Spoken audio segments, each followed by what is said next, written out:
Alright, wait for that to refresh. And we're live. Alrighty then. Time and play. And of course, meet my page, because I can't really be doing that. So, alright. Hello. Welcome to the Skip stream. My name is Colin SkipperWing Bird. This intro is not really for anybody watching. This is actually for YouTube because, you know, YouTube, you guys are watching this way before. Whether you guys are watching the entire thing, or at least you're watching the beginning. So, yeah, here we go. If you're new, please skip to the 5 to 7 minute mark where I actually start working. And in the meantime, I'm going to tell people that I'm streaming right now. So first, let's go to Twitter. Oh, those are cute.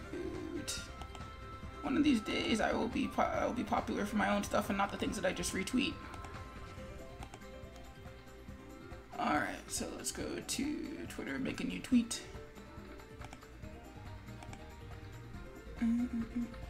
No. Dropbox. Skip. Yeah. Skip stream. Break. Work in progress. No, not work in progress. Why am I going to work in progress? Finished. Starting. Yeah, that should be it, right? That's it. Alright, and then of course the text, because it's that time. Man, thank God I parenthesized some of that stuff because, oh man, this is usually not my best thing. Copy that, paste that there.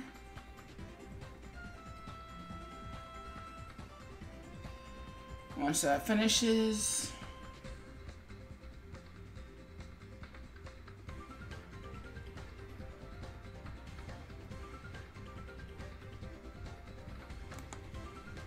that is who I think it is. It's probably exactly who I think it is. That's okay. Copy that. Wah! Don't blow that up. Paste that.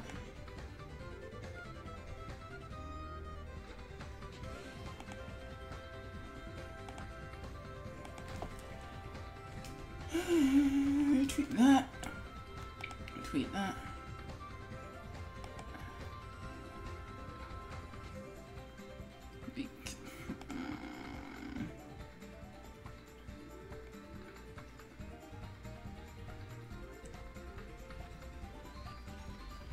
Fascinating.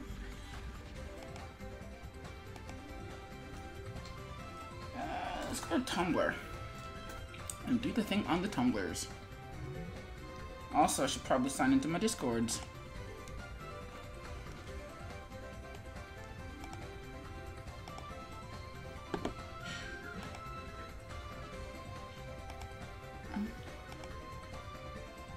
Alright, I was going to do the thing on the Tumblrs.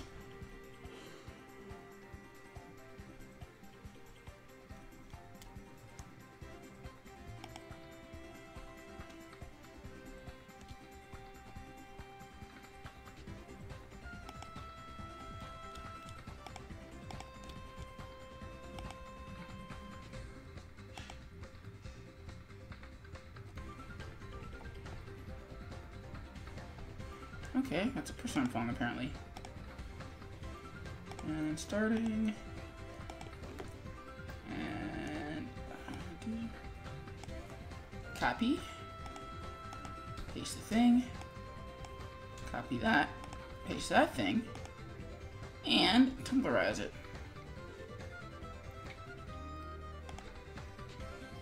And reblog. Schedule for 8 p.m.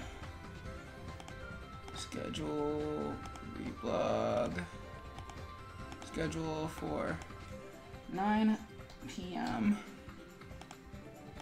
and done.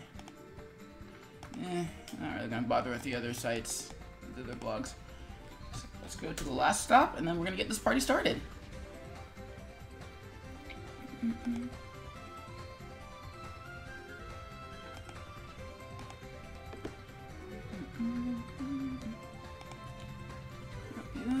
Paste that.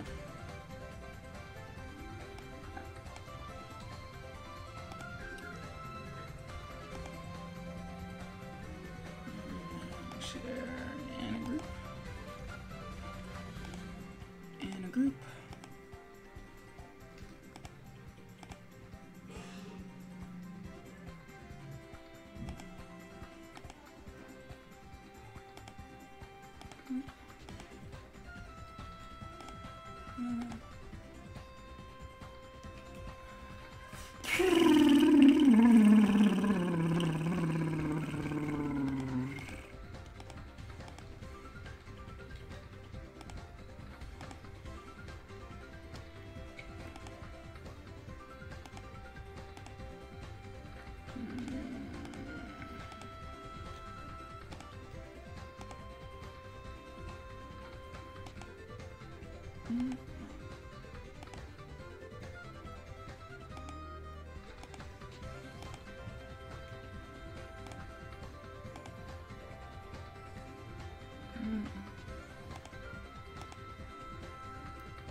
Alright, I think that's enough of that.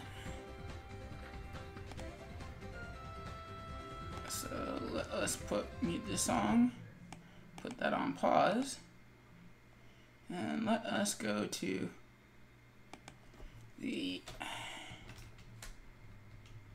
No, that's I don't want to watch that.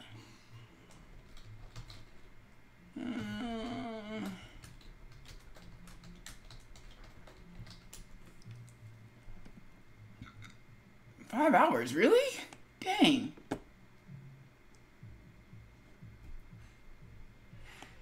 Yeah, start from the beginning.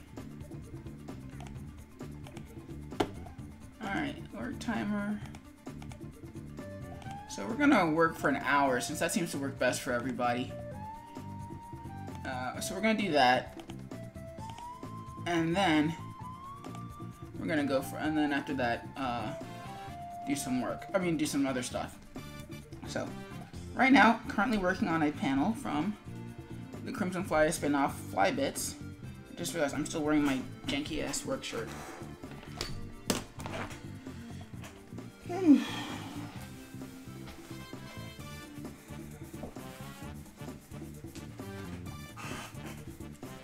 Much better. You know, it looks exactly the same. Oh god, you can see my back. Alright.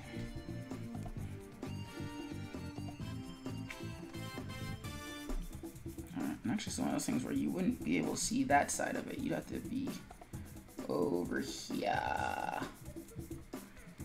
Yep.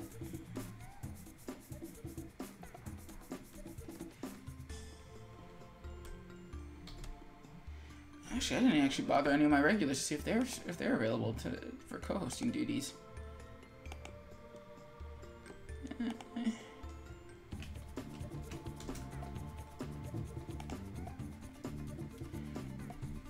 Didn't mean to do that.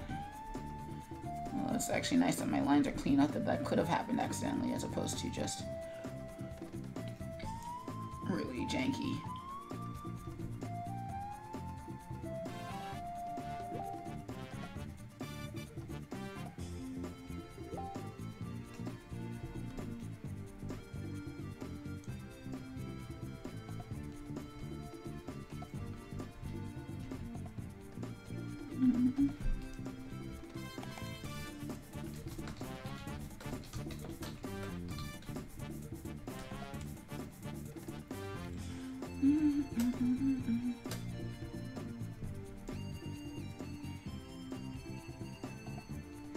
Alright, so currently finishing up a panel.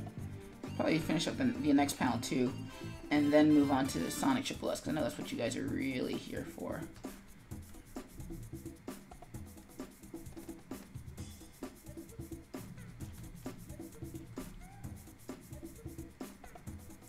Alright. So I've actually messed up the hands and my thumbnails. Mostly because I wasn't really figuring out the perspective. That line's not supposed to do that.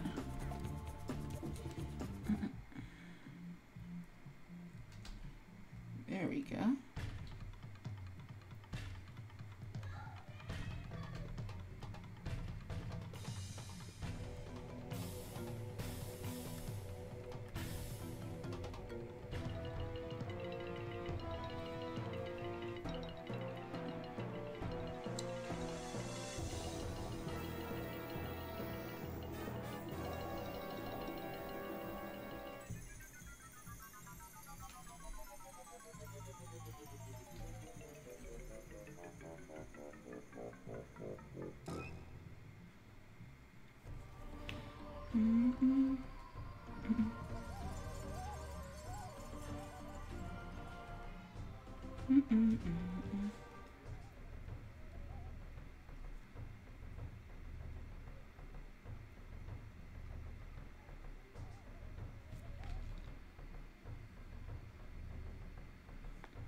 Oh, that sounds like some bad mojo.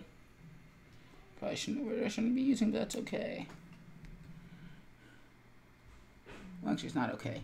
That's kind of the point of it not being being a word I'm not supposed to be able to say. Why? What was that, Flash? Flash sometimes does this thing where it spazzes out in regards to the lines that you've drawn. It's kind of frustrating. Also, these legs are too small.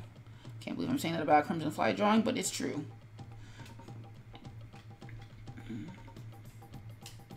They're too normal sized.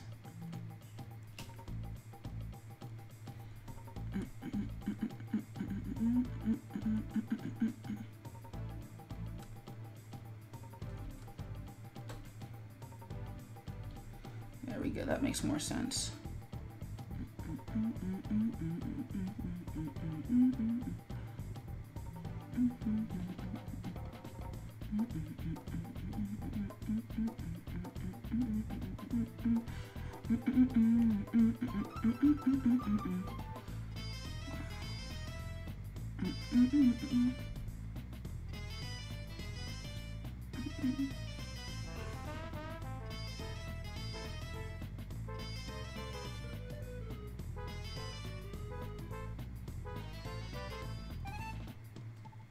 There we go.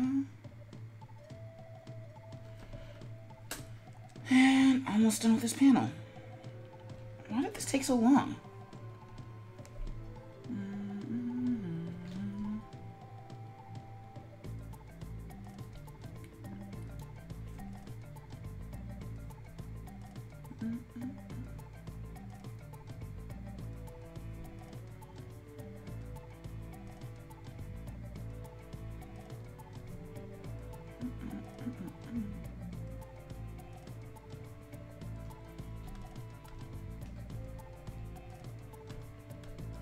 Yeah, it's doing exactly what it's supposed to do.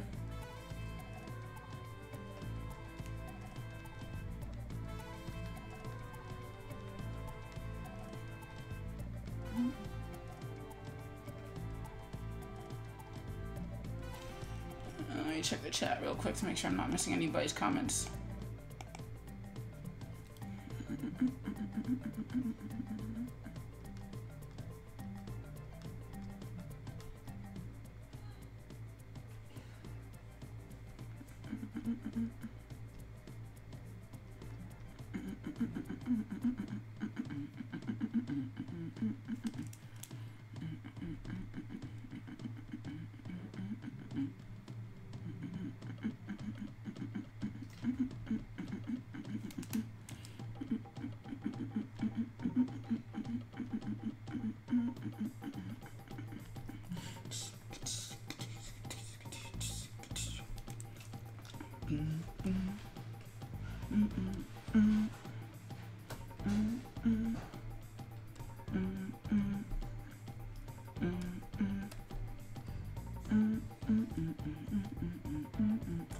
There's something about this opening. I just love how they layer it. I mean, you kind of have to be listening with headphones to get it, to catch all of it.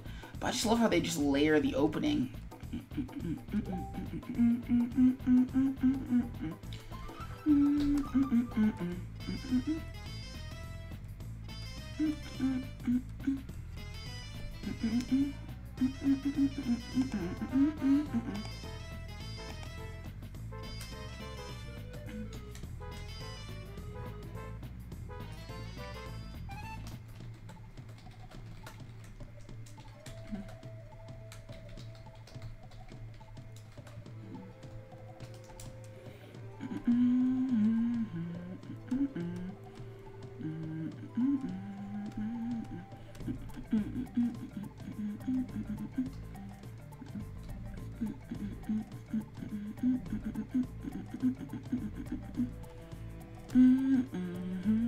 I also love this particular remix too because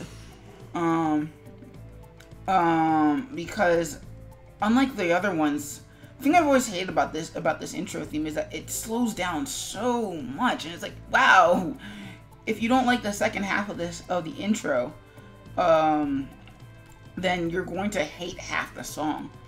So I like that they actually incorporated it into the first half, or at least they rearranged it for the tempo of the first half.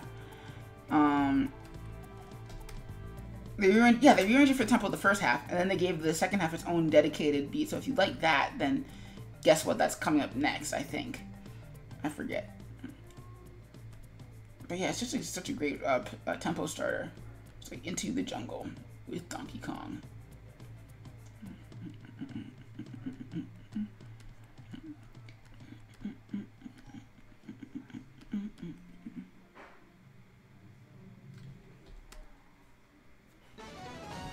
Yay! I beat the level.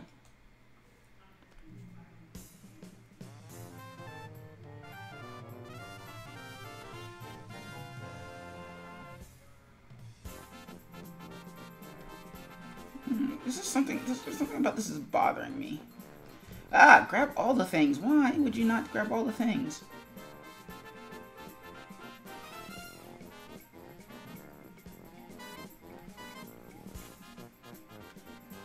Yeah, that's a little bit better. And group all the things. Lock that. Okay, so now we need some...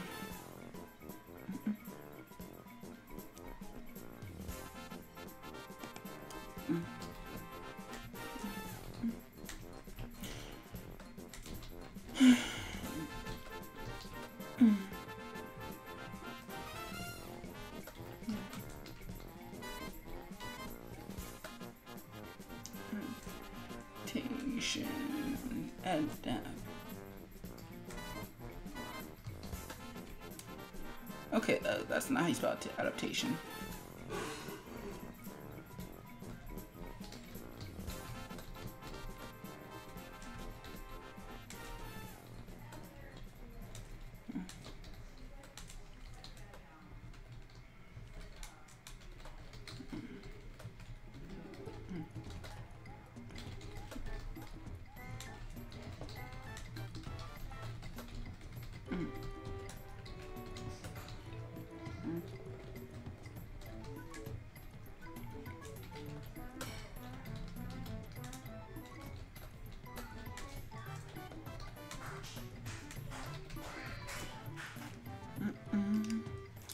Alright, so then last thing before we move on to the next panel and the last panel for today, which I was kind of mad about because for some reason every time I work on this comic strip, at least it feels like I'm getting slower.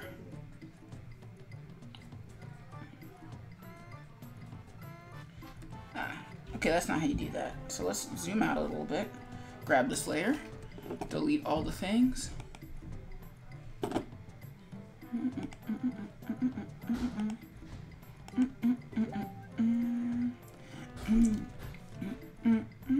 Hey Jiggy Art, welcome to the Skip Stream. How are you doing tonight?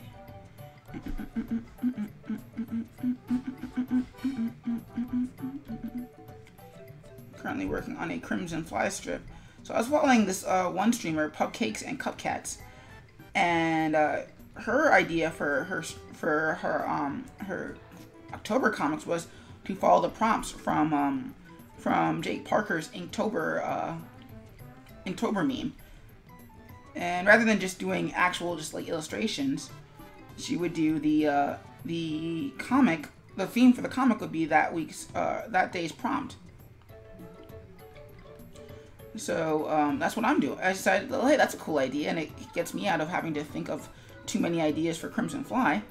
So I decided I would follow her lead and do something similar. So hence Crimson Fly. So the theme was Screech, which I kind of let go of because like I didn't have enough text in my text box for it. So so the theme here is just that basically the Crimson Fly doesn't know when to actually not shine their spider signal, or it's basically a flashlight on the bad guys. So all the bad guys, they're like, yeah, we're in the clear. It's like, halt, villains. Oh, wow, that was really bad. Can I try that again? It's like, no, you can't try that again. Because now they know that you're there. Guns are bad, kids. Alright, so let's lock.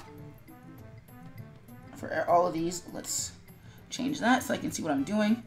Alright, let's turn off characters so I can still see what I'm doing. So what's the text say? Ah, guns! Guns are bad! Bad guns!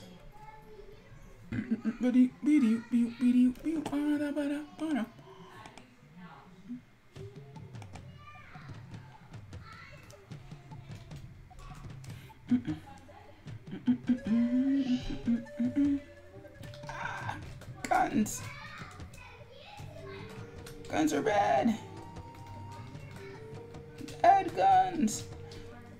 So yeah, so remember what I was saying like a few minutes ago in Donkey Kong Country Returns, they gave the first half of the theme its own song or full-on track. This is it. And again, like usually when you play the SNES Donkey Kongs, basically the first half of the song is the super upbeat like dee dee dee dee dee dee.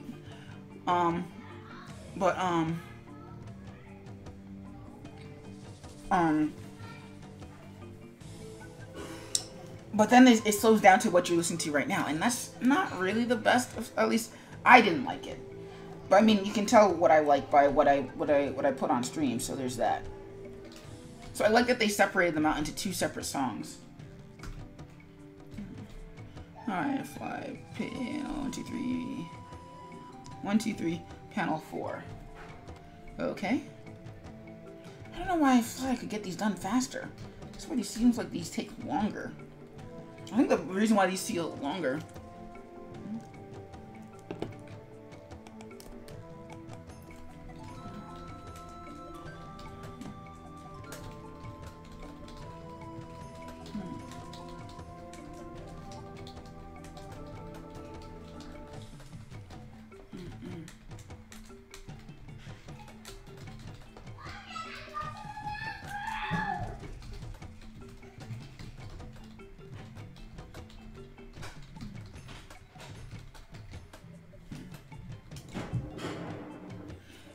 Alright, so bubble, bubble. So we have a text bubble and we have the bubble and we have the text. And I always put those two on separate layers, and that's not what I want to do.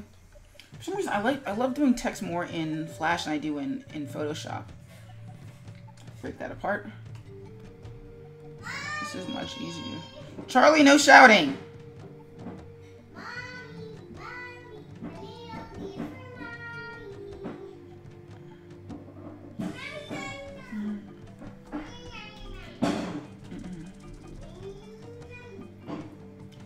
Let's turn that off, turn everything back on, see what that looks like.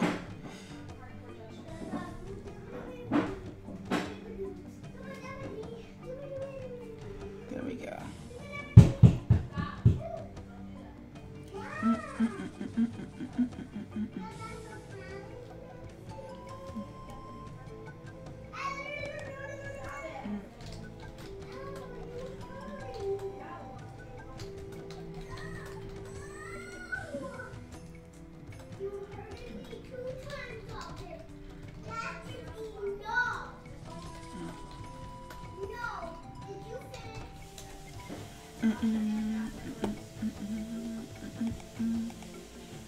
Just Shiz right, Skipper. Do you have kids? Oh, hi. I've also been lurking. No, I do not have kids. That is actually my niece. My niece, who is in the bathroom, which is right next to my workstation, which is why you can hear her. Which is why I'm trying to get her to stop yelling about the things that she's doing in the bathroom, because it's a little bit awkward. Also, hey Shiz, how you doing tonight?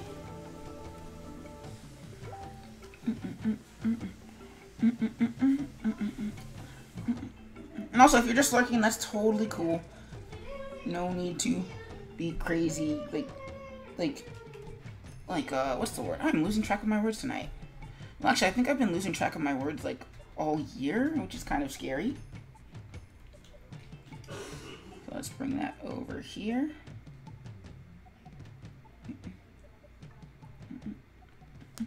Let's make that a little bit wider so I can use that. Doing a good. I've finally been able to catch one of your streams, yo. It's the same. I'm the same. Okay, that's good. It's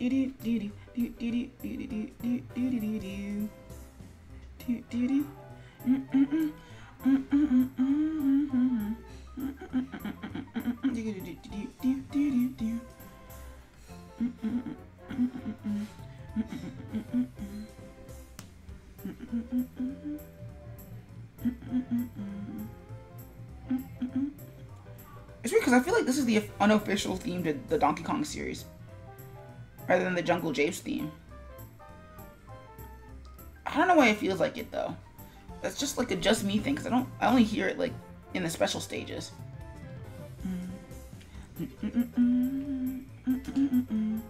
Maybe they used it for the cartoon? I don't know.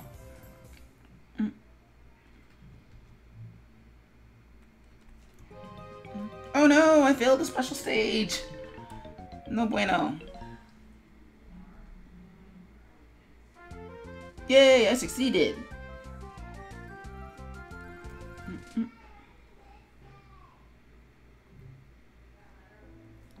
Ooh, this is my favorite theme.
I just realized I probably can't sing. I probably sing about as well. No, I probably whistle as well as I sing, so I should probably stop whistling.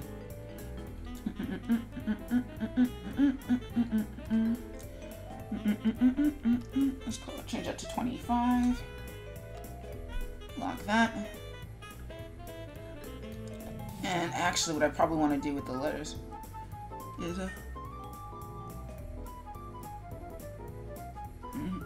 Whoa! What is that, Shiz? K-ring one. That is cool. That is really cool. Is that somebody's emote? Or is that just a general thing? Because either way, that's pretty dang awesome.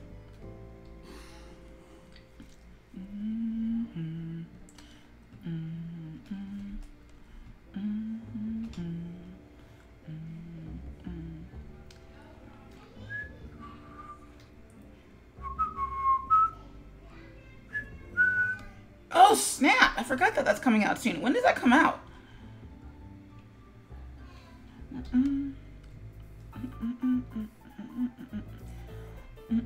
And some speckled dirt, because I always like putting speckled dirt on my everything. Wait, no, I do need random scaling though. So let's set that to black. Put that like that. And then on the flip side, make that white. K-Pike fashion, dang. Man, she's on top of that real quick. No joke. And then that makes that look a little bit grimier. I'm gonna make one new layer. We're gonna add those bullets. Let's change the smoothing back to 50% though. Don't know the exact date, but I'm pretty sure it's mid-October. Man, there's so much stuff that's happening in mid-October. Like Super Mario Odyssey is coming out. It's Halloween. My BG&E bill is due. So much stuff.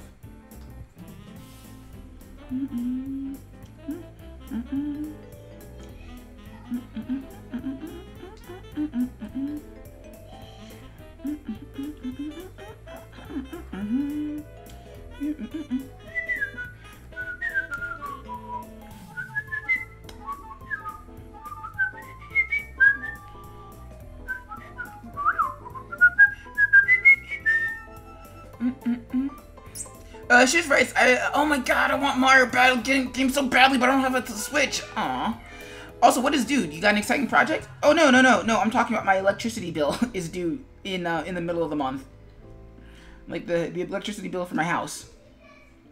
Though I do have an awesome project that I kind of do want to be pretty close to finishing by the end of the month, though. We'll be working on that in the next hour or so, assuming I finish it soon. Yeah, that's the best thing about humor is that it's very easy to be subversive and surprising. You just have to play it with something that people expect, but just like, you know, aren't also expecting. Oh, the Sonic thingy? Yeah. All right, because I keep putting it on Jen Sesayart's Discord, so you know all about that. Yeah. All right. So we put in our background. Now let's add our character.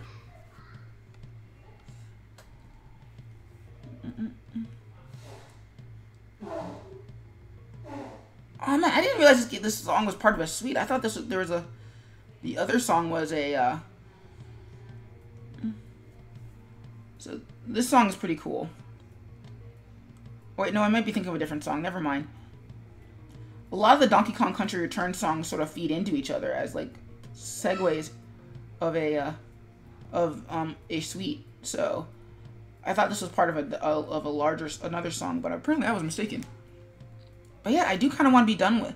I want to be as close to done with that as possible, so that way I can like launch it at the end of the year, and then get started on my next animated short, which will be a Mario Kart one. And so what I really should start doing is I should start thumbnailing that out now, while I don't have I have the brain power to create for that, because I don't want to be spending 1 week thumbnailing it and then not nailing the punchlines right. Yeah, thank you. The goal for those is basically to have about 4 of them a year, because right now YouTube's not really working for me the way I want it to, as an animator. Like they always say you should do original content, but I don't know, that hasn't really been working out for me. As much as I love working on the CrimFly, and I would never actually stop working on the CrimFly just to do something more popular. Like, my strategy of doing stuff on YouTube's not working. Like, it's not driving in views. I'm not getting new subscribers, but not at a rate that suggests actual growth. It basically suggests, oh yeah, you're maintaining sort of an average. So what I want to start doing is doing projects that would actually build towards that, making YouTube sort of sustainable, or making it worth my time anyway. And not just here's an advertisement for the CrimFly. So to that end, I've started doing these animated. I start working on a Sonic short, and then next year I'll be working on a Mario Kart short, and then after that, so the Mario Kart short would probably be done hopefully by March, and then I don't really know what I will do after that. Maybe a Mario Odyssey one. Yeah. It's just right. Okay, that's a cool plan though. I hope it works out too. Me too. Because I'm finding that most of my plans sound great on paper, but then they run into the roadblock that is literally other people. In that I think I do what I think should work, but then I realize that people are people, and that they have their own sort of beats that they swing to. Like, I thought I was going to start selling USBs at conventions, but that doesn't seem to have panned out, so I don't know whether I'm going to keep trying to sell USBs, because I mean those things are kind of expensive. But it also means that I need to get my comic out on the App Store properly, and not just in the state of not in a sort of unfinished state. I mean, not in the state that it was previously. Oh, this is the larger song I thought that the first song was a part of. This is a really cool song.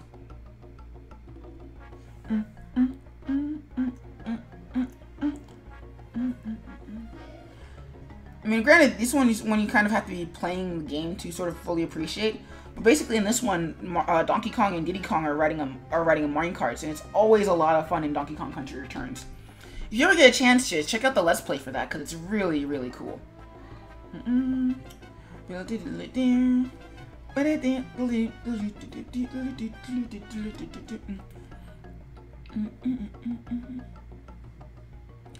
USBs, you have your animation stuff on top. Yeah. Well, because this time last year I went to a convention called Small Press Expo.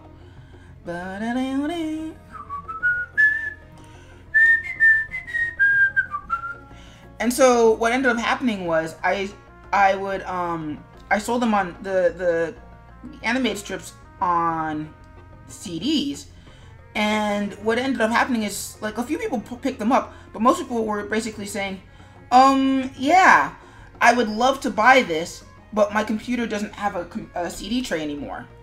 And I was like, oh!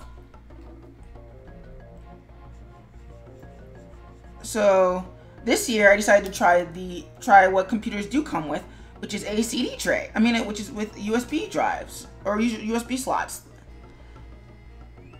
So that also kind of didn't really work out in my favor, which kind of sucked. So now I'm trying to figure out, okay, well, what does work? And I think the answer to that is the App Store. But there's one problem. I'm just not a programmer yet. So yeah, you have to buy an external one. So I decided, rather than, you know, forcing people to pony up for something that they don't have, I decided I would just, you know, make them adaptable. So first the USB drives, and now hopefully the App Store within the next either year or two. Like the end of next year probably at the earliest. That's probably how long it's gonna take for me to learn and translate exactly what I want, and then maybe 2019 for if I'm really behind in terms of learning stuff, which I probably will be. I'm not really, programming is not my thing.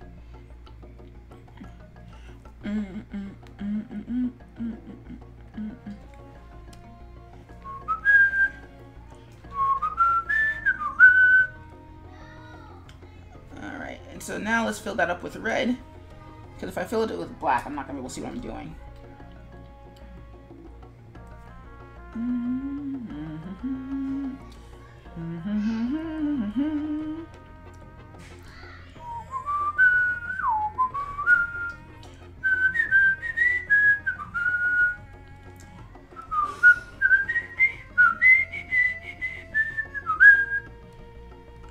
I wonder if there's people who whistle professionally for a living.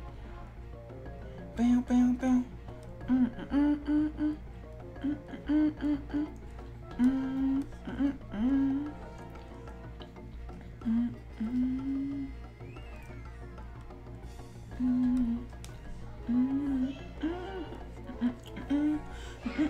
So what are you up to this evening, Shiz? Bow, bow, bow. Down, down, down.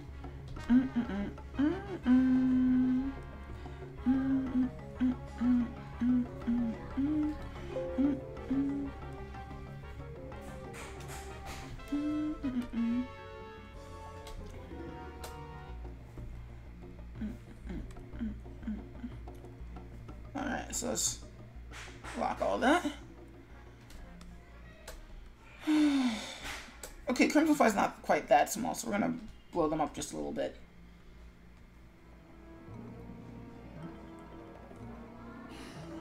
Working on Inktober, and now I'm starting a new one. More like looking for ideas. I feel that. Yeah, prompts are really good for generating ideas for stuff. But I mean, sometimes you also have to be sort of the kind of person who likes to listen to prompts, because like I find that that's a sort of one-off thing for me. I'll find a prompt really inspiring one day, and then I'll absolutely hate listen to prompts the next. So yeah.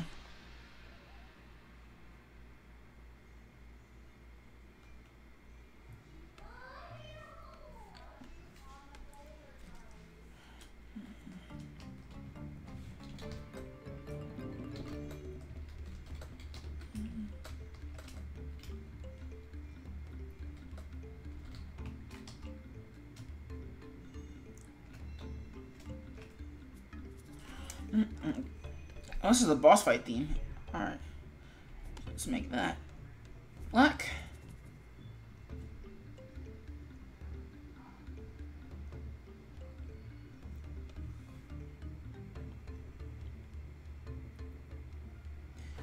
And grab that. Copy that.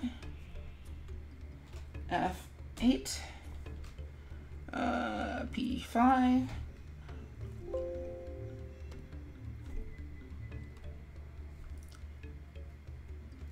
So yeah, so did you do, so Shiz, did you do today's prompt for Inktober? Because I think that the prompt was Screech. So that's what's going on here, where it's basically, the CrimFly is basically screeching at the bad guys. Even though it's not really a screech, it's just more of a yell.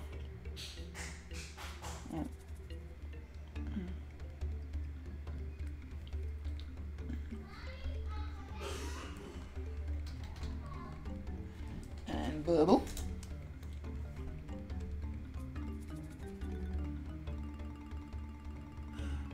Nope, I'm doing Linktober. Wait, what's Linktober? Not Inktober, Linktober. What is that about? Yeah, that's weird. I wonder whose emote that is. Huh. I don't know, I don't have any settings to. Legend of Zelda Inktober. Oh, yeah. That is pretty badass. How many people are you subscribed to, Shiz?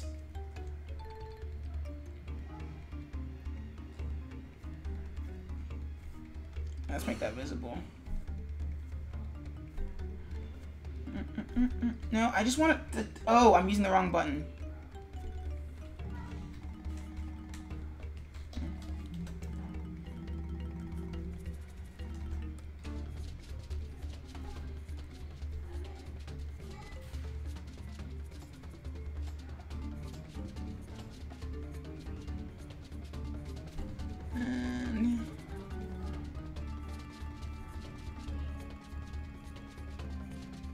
That's slightly bigger. No.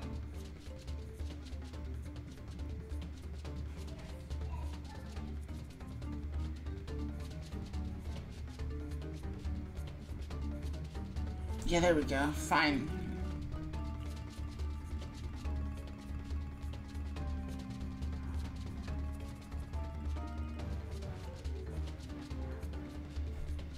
And unlock that.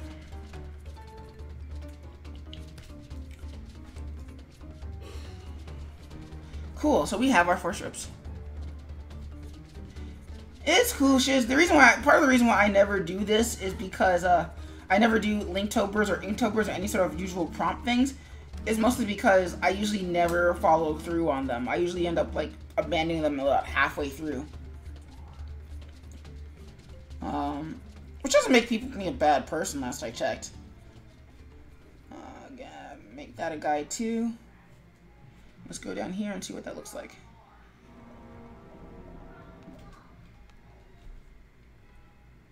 Cool.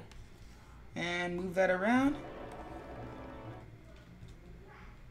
Cool. Save that. Alright, let's export this and then we're going to move on to our next project. Open. Recent.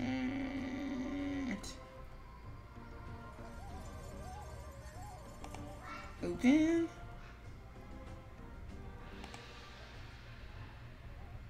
FlyBits number 14, because that's the one I actually finished.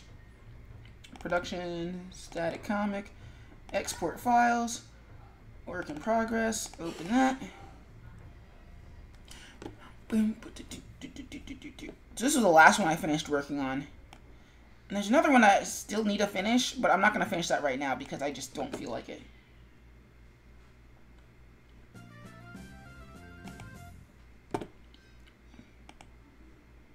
Yay, so I beat the world.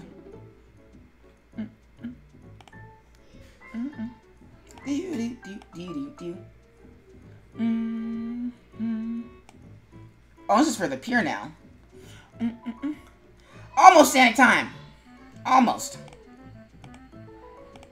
Just gotta export this and make sure I don't forget to export all the requisite files for this, and then, yeah, it will totally be the Sonic times.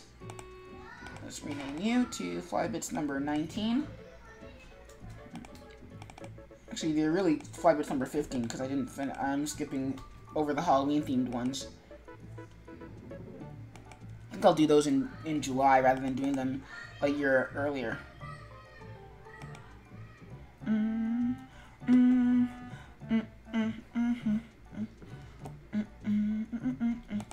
So swap that with FlyBits number 19. Sequa. Panels. Oops, no, not panels. I want to swap with the entire thing. I was like, yo, you sure we're in the clear? Yes, keep running. Halt, villains. Oh, wow, that was really bad. Can I try that again? Ah, guns! Guns are bad! Bad guns! Okay, maybe the fly symbol was a bad idea. So, save that. FlyBits number 19. Production, static comic, export files. Working. No, Finn. Actually, I do need to save this, so save this as number 19. Save that. Yeah, it's too bad. Yeah. Too bad. Who else is here? Who else is here and lurking? And then export image.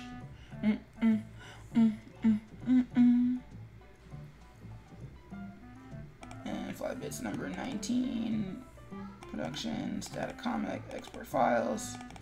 Finn. Save that. 72 export. And then export someplace else. Image.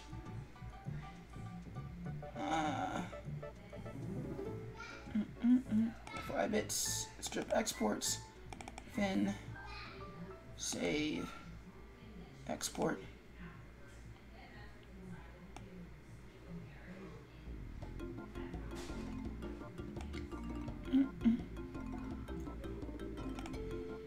Hey, it's Cranky's Hut. Alright, and then last but not least, we're going to exploit this panel, so I'm going to put this up tomorrow.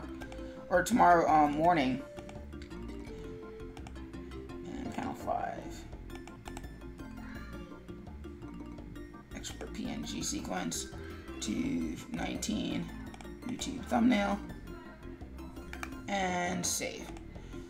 Alright, and actually make that 500. Ah! I saved it as an export. Export PNG sequence. Yes, replace it.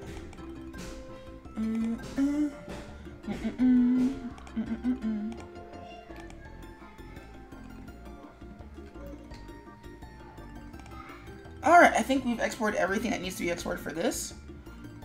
So yes, now it's time for the Sanics. Which means I'm gonna actually switch out the I'm gonna switch out the music.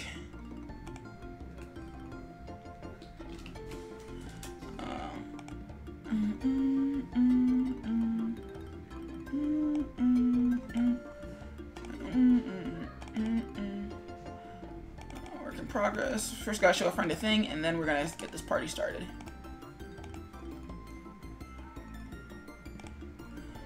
Because as much as I love this music, I kind of want to listen to some Sanics. At least if I'm going to be working on the Sanics. So first, let's open our Sanic file. Open recent. 1920. Yes, that one. And let's go to generations OST.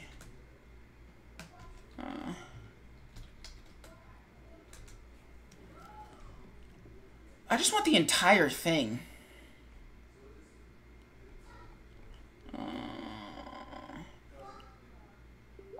guess I gotta listen to the entire thing.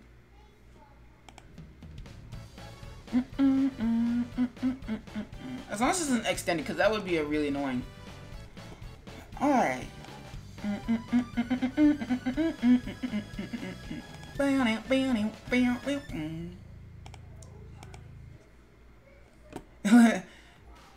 Shiz writes, it'll put you even more in the mood. Exactly. So last time on the skip stream, we worked on Tails, and we finished out Tails' rough animation. So now we're gonna try and do the same thing for Sonic. Oh, okay. Before I work on Tails, I have to actually put in his tails for his second set of animations. I don't know why I forgot to do that.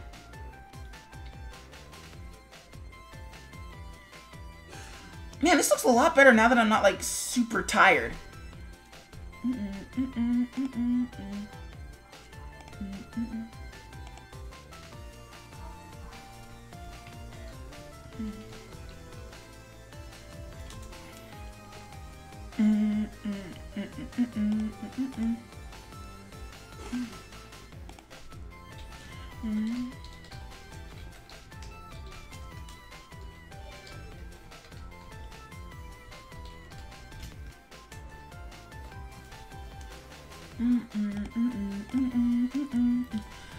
Tails is Tails no more. Yep, without his tails, Tails is not Tails. So let's go to the board file, because the camera moves around a lot. If I just go in from the main menu, it's gonna get confused. So what we're gonna do is we're gonna go in here. So we have his tails, and let's grab that. Ah, that's way too big. And also, let's lock that. Let's go in here and undo that. Why is it? Oh, because my brush is too big. Still too big. Let's bring that down to 2 frames. Still too big. Okay, cool. That should be enough.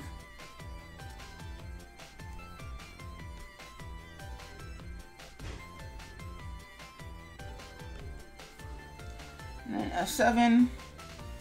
We're gonna cheat a little bit. We're not really gonna do too much. Hey, what's up? Hey! Welcome to the skip stream. Hey Shadow, how you doing today? Hey, dude. How are you doing today? Hello? Hello? I guess you can't hear me. That is weird. So we're gonna copy those, drag those. Ah, not like that. Drag that over, drag that over, drag that over. Jiggy Art writes, yo, how are you doing tonight, Jiggy?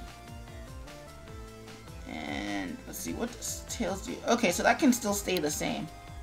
Hello?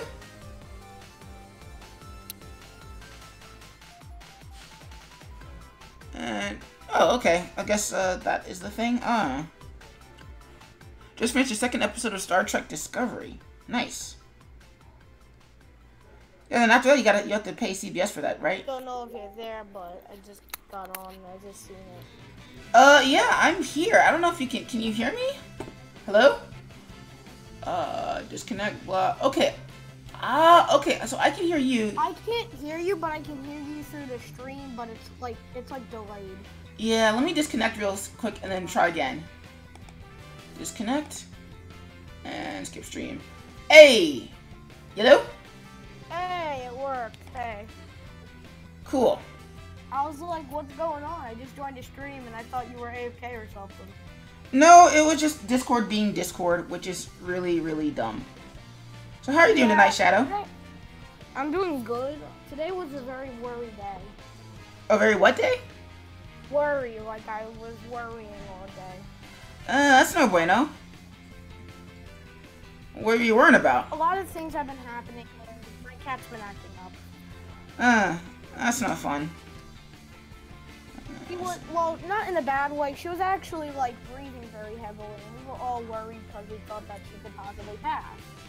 Is she old? Or get like, yeah, she's like 16. Ooh. Yeah, that's not like my sister was crying and everything because she's worried because she's having heavy breathing, and she's worried that the cat could pass, like die. Yeah, no, we feel you. No, I gotta admit, that's something I've never thought about with my own cat. Or at least I've been thinking about it, but it's one of those things where it's like I think about it to avoid thinking about it. But it's not fun. It's really not. Nobody wants to deal with it, and nobody should have to deal with it. And in a way, it's harder on pets because with humans, you can sort of like, not so much you can tell, but the humans can actually comfort you. With the pets, it's just that there's no way of communicating with them. Yeah, like she has, and my dad don't want to take her to the vet because he's worried that they could put her to sleep. Yeah, well, I feel like that's a weird sort of catch-22 of. She's doing fine now, actually. Oh, that's good. I don't see too much heavy breathing because I could actually see it through her, I could see it moving, and she's calmed down a bit now. Well, that's good. I gave her some cold water, and she took a little nap. That's good. So right now I'm going straight ahead on this Tails animation, mostly because... I actually have to go to bed a bit early today, like 11. That's early for you? Well, my dad told me to go to bed at least 11 because I have to go to my mom's tomorrow, and that's not going to be good. Yeah, no, 11 is like super late for me. I gotta be up in the morning, so usually the stream cuts out around 10 where I am. Wow, Shiz writes, wow, stream crashed like twice on my end. Rest in peace. No, Shiz, why? I mean, it's not your fault, but you know. Still annoying. I don't before 12. I don't mean like go to bed at like 11, and that's early. Oh, I mean, I have to go to bed at 11 because I gotta go to my mom's and my sister has to go to school. Well, admittedly, also you're younger, so as you get older, you get a much greater appreciation for sleep. It's why most adults usually set their bedtimes like super early, because it's like if we don't get our sleep, like our 8 hours of sleep, we just die. Not literally. Unless you've been away for 24 hours and you've been streaming for 24 hours. Don't do that. That's not healthy. But yeah, no, we don't deal with it very well. Like, what was I gonna say? My mom does not have a very good internet, and I can understand that, but I've been having issues with internet. Well, to be fair, the internet's not really everything. Well, I say that while streaming on the internet. Games, it actually works a bit, and then it just disconnects and tells me I lost connection. Well, do you play any single-player games? Well, I do have Minecraft, but I really am a multiplayer guy or whatever. Well, there's your problem. I don't have too many single-player games, and I get lonely because it's very hard for me to make friends, but easy to make online friends. Okay, so the hypocrisy of this coming from... Well, no, I'm going to say the hypocrisy of this coming from a quote-unquote online friend. Online friends take a while to become your actual online friends. You got to build a support base outside of the internet, because online friends, it's not so much that we're bad people, it's just that we're not really able to be there in a way that you will eventually need. So yeah, I do have some friends. I did make one friend. I don't see them anymore, and I was forced to make friends because I just had to make friends. I can tell you my personal life. Well, I think if you can make one friend, you can probably make a lot more. I usually have a lot of issues. In my 5th grade, it was very hard to make friends because I was bullied a lot. Mm-hmm. Well, what I find is that usually... Yeah. Well, admittedly, I'm very far removed from 5th grade and also trying to make friends on my own now, so my advice is going to be a little bit suspect. But, if you need to, I would say find the people who look like they could use a friend. Like, and don't chase the people who look like they would be the best friends. Just find people who look like they need a friend. Because those are the people who actually usually end up needing friends, and yeah. But I'm gonna start drawing for a bit while you draw, because I don't want to just sit here. That's a good plan. get some paper. So meanwhile, I'm going frame by frame and I'm following the Tails animation because admittedly I didn't plan out Tails' proper Tails animation, which is kind of awkward. Oh, and now Nightbot decides it wants to be productive. I usually use like pencils because like the sharpener is very sharp, so I use a regular pencil. I feel that. Like it's really good. Well, yeah, most people usually use regular pencils and stuff. I don't know. I do have gel pens actually because they draw really nice, but I have another issue. I'm running out of gel pens because they run on ink, right? Yeah. Yeah, I'm running out of ink. Well, what I would say is not so much ask.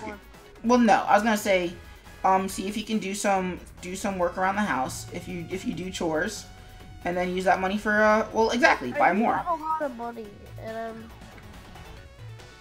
I do have like a lot. So. Like not like over 100, like just above the 50s. Well, I hope you're saving it.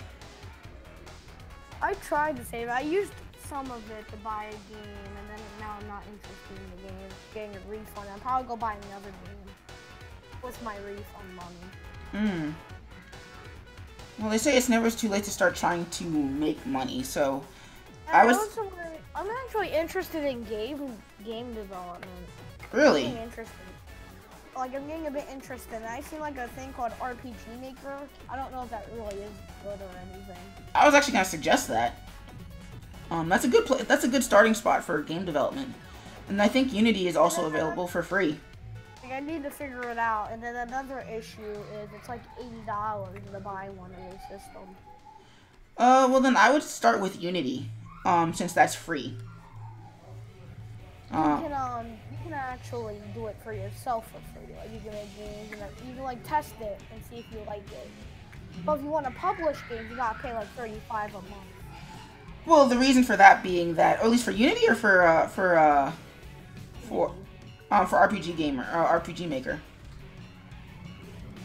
It's for Unity. RPG Maker, you can just buy it and then keep it. I'm pretty sure there's a free license of Unity that you can use, but the trade-off is that they tell you, like, hey, guess what? This game was made in Unity. I'm looking at a thing called, like, MV, RPG Maker MV, because I've seen some people use it. I don't know if it's good. Well, you never know until you try it yourself. Because that's really the hardest part of all of this, is just getting into because I don't like it too much, and plus I'm going to probably use all my money for this. Well, yeah. In my thing, and I have an extra, like, an amount to like actually get the game. I don't know, like, multi-platform support and all this stuff. Well, don't worry about that yet. Worry about designing your game. Trust me, that's a lot harder than starting out and figuring out what platform you want your stuff to be on. Once you've got your game, say again. I'm looking at free development things, and I think they're stupid. But anyway, the point being that once you have your game or you have your product, figuring out where to port it is not as hard as it sounds. It's just making the thing in the first place.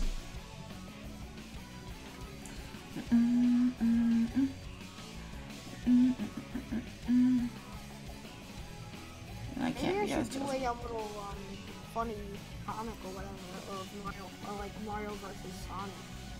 Hey, all you gotta do is pick a project and stick with it. Believe me, there's like a gajillion ideas in my... Huh? Say again? I'm probably gonna start doing some things and like figure out what I want to do. Oh, you're talking about for your drawing? Yeah, I'm gonna like... Well, I have a good idea. I'm gonna do Mario kicking the Koopa shell in Sonic's face. There's an idea. I mean, like, I like comics. I'm like that comic nerd. Ah, yeah, no, yeah. See, I don't know why I'm doing this because Tails is off screen, except that Tails is not actually off screen because the camera's not moving, so why? I should really clean that up a little bit, but I'm feeling lazy.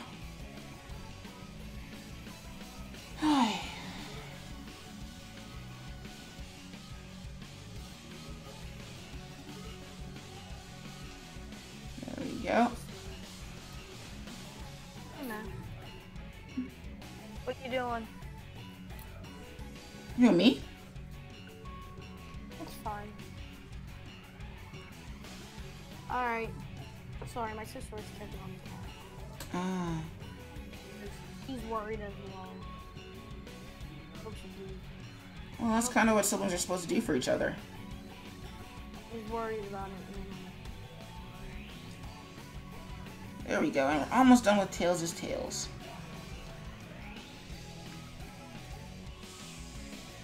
Let's bring that over here. Ah, okay. That's a problem. So let's grab both of these frames and bring that back here. Oh, now I feel dumb. I've been looking at videos of like, or live streams of it. It looks pretty interesting. Oh, which one? Oh, which what? Of...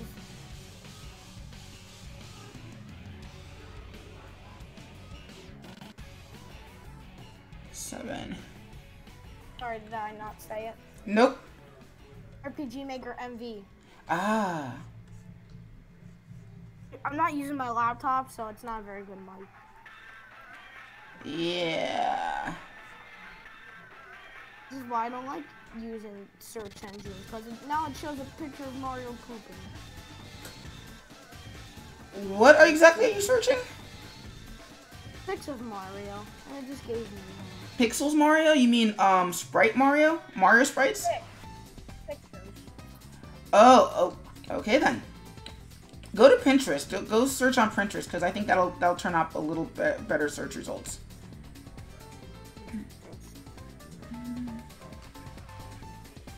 Oh, I have to log in. Oh, that's annoying. I think. You mean like Pinterest where it shows you a bunch of pictures, or is this or you mean like? I just realized I'm doing Tails' Tails and it looks like he's got a sombrero. Alright, so, okay, work along. Okay, I get it. I didn't even realize you just went live. Yep. I've seen it, I'm like, finally, I have no one to talk to, so let's go talk to this guy. On that note, I'm actually about to disappear for about 3 minutes because it's time for my SkipperWing break. It's been an hour, so I'm going to take a 3-minute break and I will be right back. Okay. As soon as the timer starts.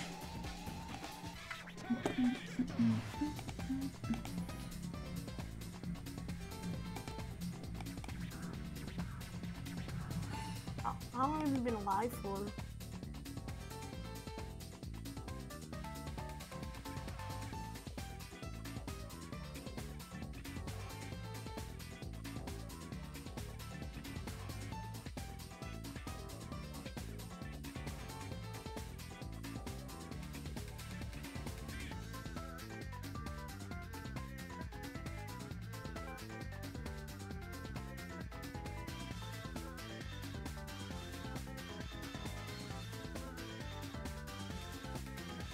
I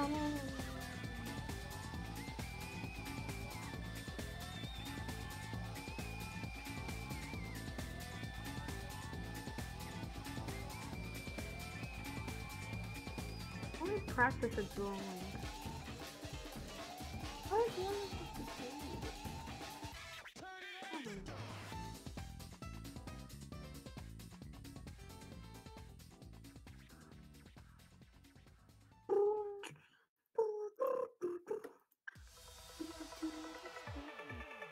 I'm gonna mute myself. What do I do?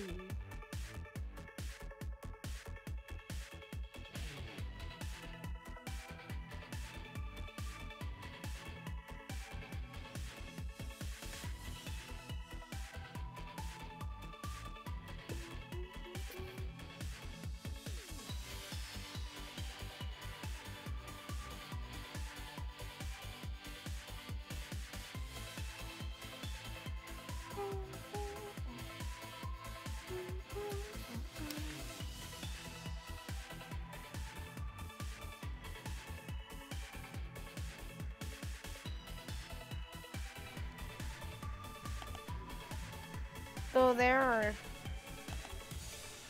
Hey, okay, I'm back, but I'm not ending the break until like the 3-minute mark has actually hit. Woof. Welcome back. Mm-hmm. Oof.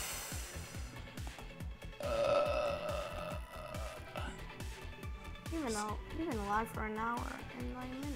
Probably past that. Yep. I'm gonna draw like Jimmy Neutron. That's how I'm gonna try and look. Okay.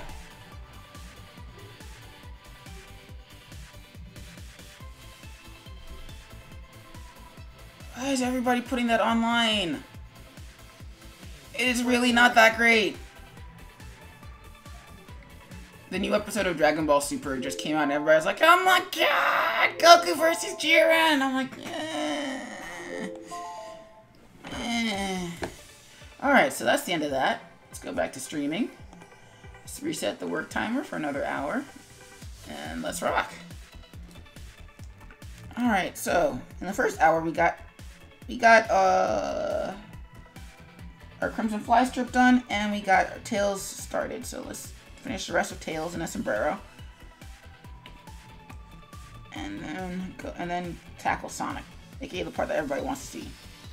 Actually, that's not true. The part that everybody wants to see is the part that I've already finished, because on Saturday I was working on the Tails part. Or rather, I gave it to the stream master which one they wanted to see. And so everybody said they wanted to see me work on Tails. So that was the one I worked on.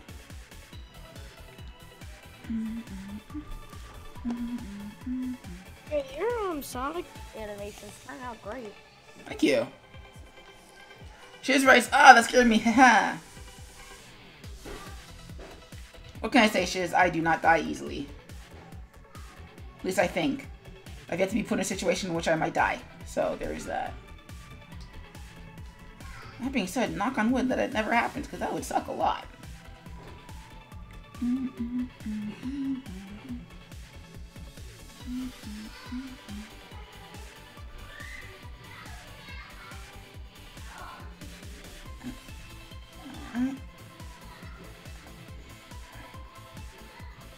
This is going to be a giant pain in the butt to clean up later. That's because this isn't going to have any defined lines. It's going to be a series of blurs. And that's never going to be fun.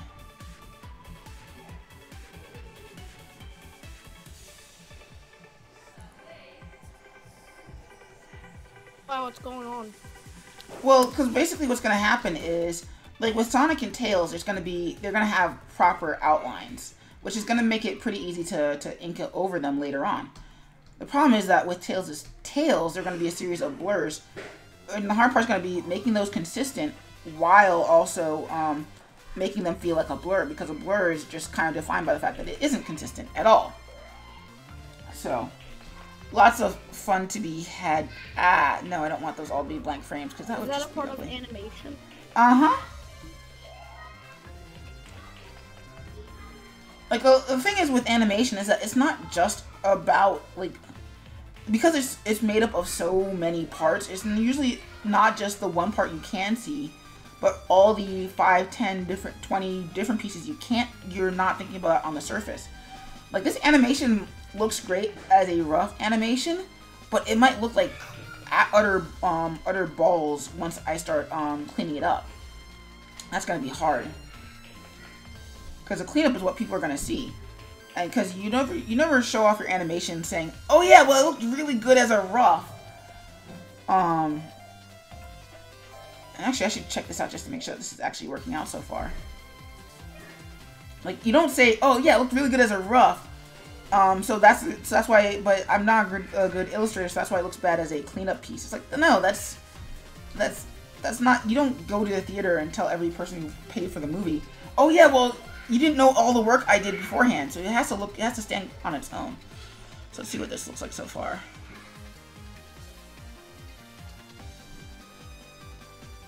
So it's working out pretty good so far. That's good. And my cat just came in. My cat's here to be your butt. I put him on screen, but he usually does not like that, so I'm just gonna leave him alone.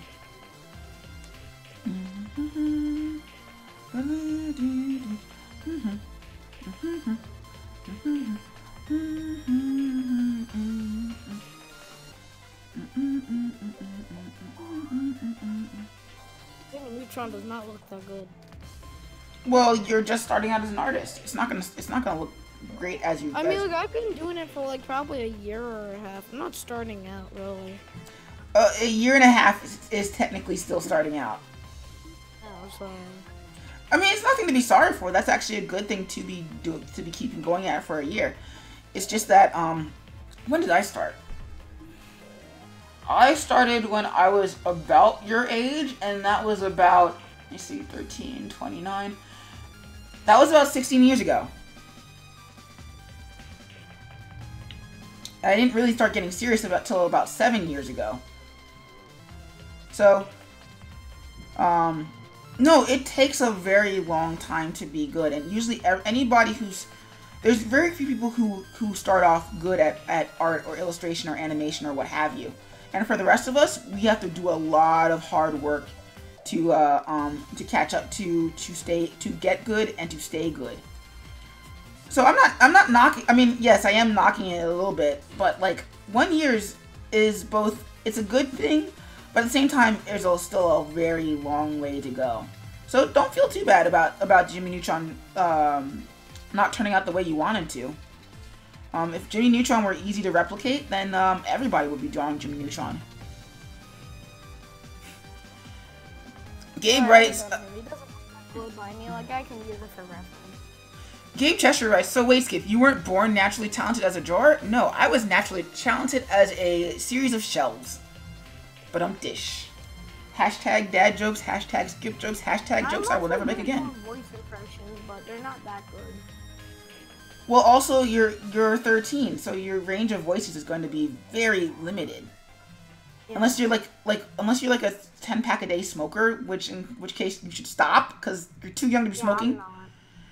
But You guys want to hear some impressions, or would that be too annoying? Let's put a pin in that for another day. Okay. So yeah, no, Gabe, you're funny, but yeah, no, it takes a lot of work and time, and really, honestly, anytime you're seeing somebody who is performing or doing anything publicly in front of people, it's usually something that they've practiced for a very, very long time before they were good at it. Even people who kind of, sort of, quote unquote, don't deserve it, like they're usually worked long and hard enough to get to a point where people don't mind, where they don't mind performing. I mean, heck, even talking in front of a camera, yeah, it helps that I can't see you. I can't see everybody else who's looking at the stream directly, but even then, finding things to talk about and keep talking about, that's something that's learned. Gabe writes, nah, kids, smoking is cool. Sarcastic Gabe is best, Gabe.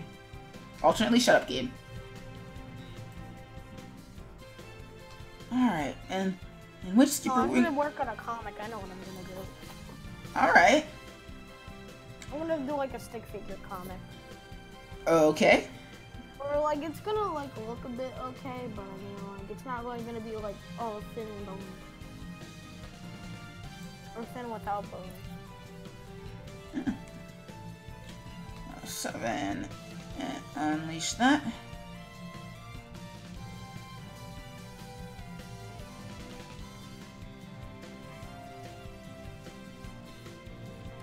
And more tails. So Gabe, what are you up to tonight? Whoa! Gabe Chester just subscribed. Oh my god! Thanks, Gabe. Much appreciated. So what are you up to, Gabe?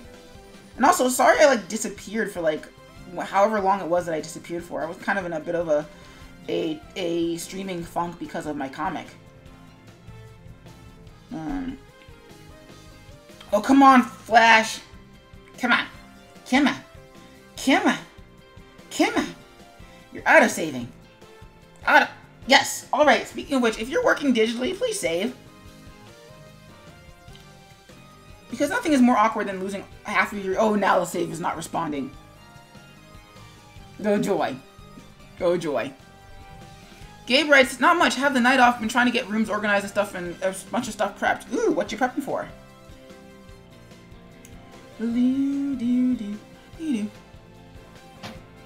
Yes, Control S and lots of backups. Indeed.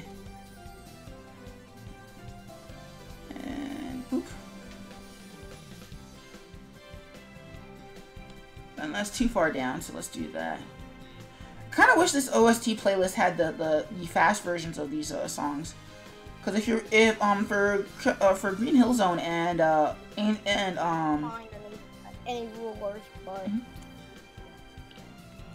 and the other levels in this game, what is it? Not Green Hill. Green Hill and Angel Island. Not Angel Island. Sky Sanctuary. It has two versions, a fast version and a slow version. And so they don't play, and so most OSTs tend to forget that those exist. So I'm kind of sad about that. Let's grab those and rotate that. And boop, and boop, and boop. And boop. Gabe writes, well, I'm going to do NaNoWriMo again. National Something Writers Month again. And I'm trying to finish my other novel at the same time, so rest in peace me. I feel that, Gabe. I feel your pain. And F6. Grab the other one.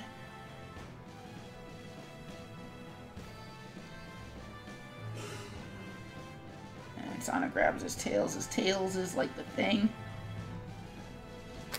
Grab all that. Okay, let's see. Basically, the comic's gonna be like some stick figure, like someone's gonna make a goal and then he's just gonna be like going, goal, and then it's gonna show like years later. Okay.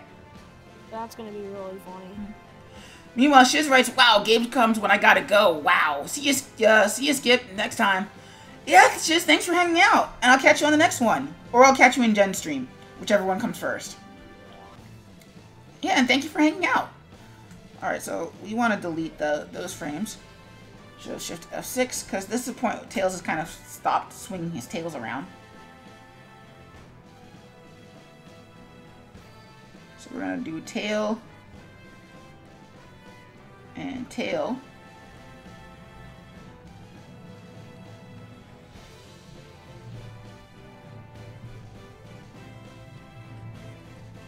And we're going to twist these tails around.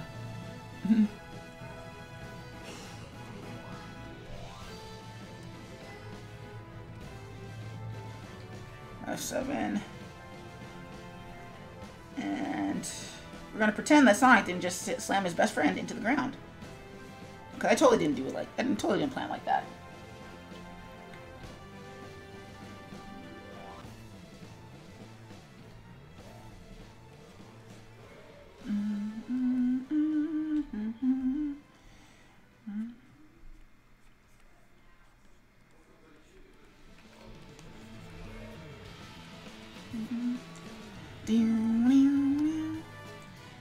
Six. Bring those down. 7. Why didn't I just draw the tails on top of this? This is so dumb, me. Oh, I could be working on Sonic now.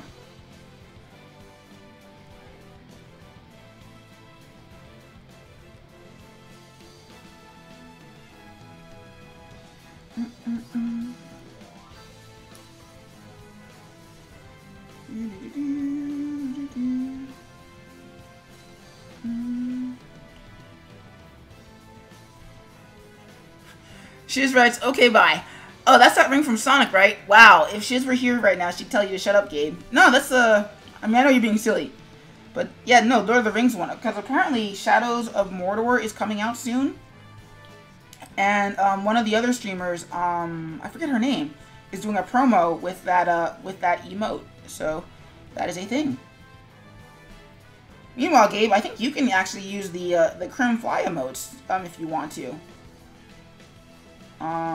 There's at least I think you can use at least one of them anyway. I forget which one you can use and or not. Alright, so I think that's it for Tails. So let's see what this looks like.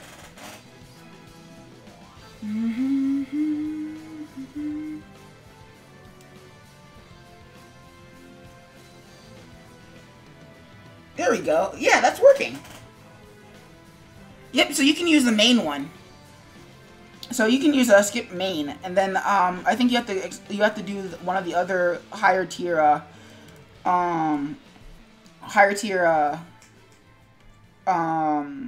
subscriptions to get the other two.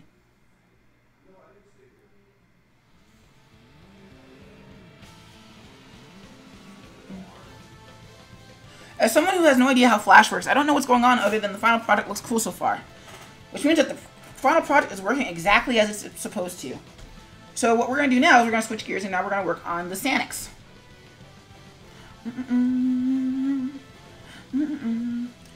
So admittedly, I'm not expecting to finish it tonight, but it would be nice if I did.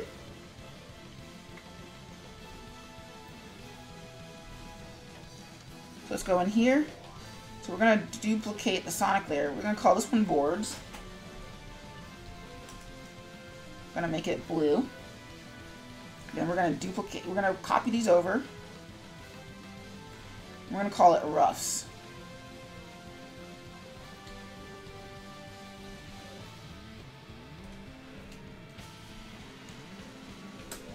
So now what we're going to do is also we're going to put the tails layer inside here too.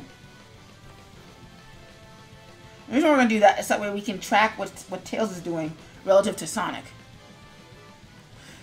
Gabe writes, hypothetical, if you were asked to work on official Sonic comic animation, would you say yes? Oh, absolutely.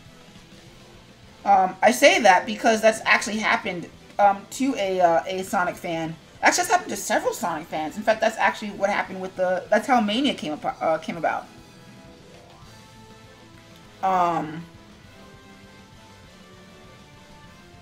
I wonder why actually you can't put a symbol inside itself.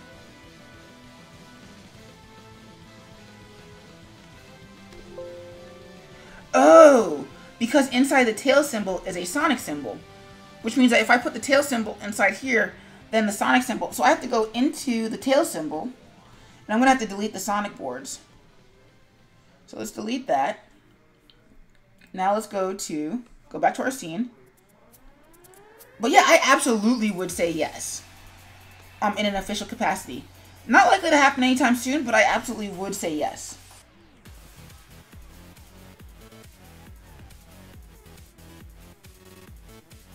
Oh, come on, this isn't rocket science, Flash. My god, this feels funny and stupid, but oh well. Oh, what, your comic? Yeah, I'm gonna like...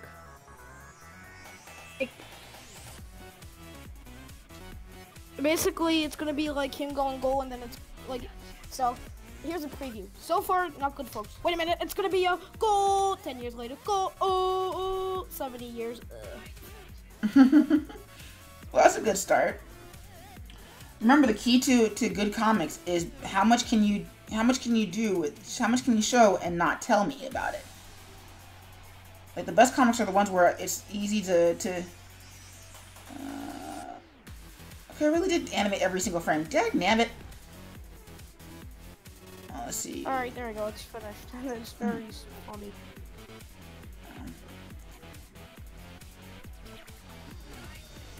Yeah, but yeah, the best comics are the ones where you can show people what's going on without telling them what's going on. Alright, so we're gonna leave that for a second. We're gonna do the main Sonic thing. But yeah, Sonic Mania was actually made by the fans, for the fans. A programmer named Christian Whitehead had been making a few Sonic fan projects or fan ROMs for like the last few years. And what he did was he then went and made his own engine for Sonic CD. Sega wasn't so impressed with it that they let him essentially make his own Sonic game. I mean, that's a really, really short version of it. But essentially, yeah, for the fans, by the fans. And the opening animation was made by again, another big name fan. Right. Named, so made by another big name fan named Tyson Hess. And he got to work on basically his dream project. So yeah, if the opportunity did come up, I absolutely totally would say yes. I should probably also check my email in case somebody's actually asking me about that. Anyway, so Shadow, you were saying? I kind of cut you off. Sorry, I didn't say anything. Gabe writes, I'm gonna be honest, I'm so bad at Sonic that I can't get past World 4 of Mania. Which one is that? Green Hill, Chemical Plant, Studiopolis. Oh, you're stuck at Flying Battery? That sucks. I find that the easiest way to get past Flying Battery, usually, or rather, if you're stuck in a Sonic game, ironically enough, the easiest way to get past wherever you're stuck is to go slow.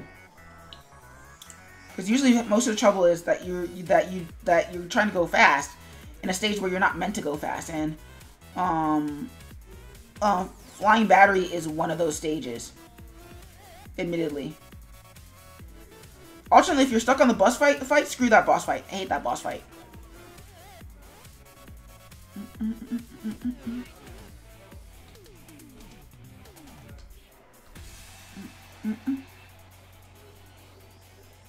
Yeah, I keep dying at that one area where you go outside of the ship and there's lots of instant death kills. Easy way to practice that is take Knuckles or Tails. Because Knuckles and Tails have have flying abilities, so you can just practice on there with them, and then until you get where as good as you need to be.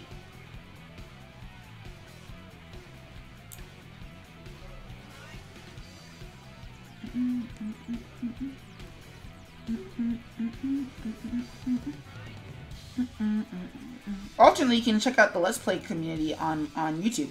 That's usually why I go to where I go if I'm feeling stuck on a level, is I'll go YouTube it and see if somebody's found a solution. Like I was doing that for a lot for Breath of the Wild for the armor pieces that I wanted. I was just like, where do I find this armor? Why is it so hard to find? Ah! All of the rage.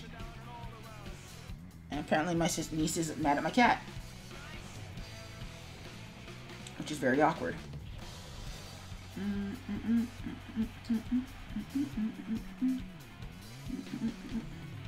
Let's see what that looks like.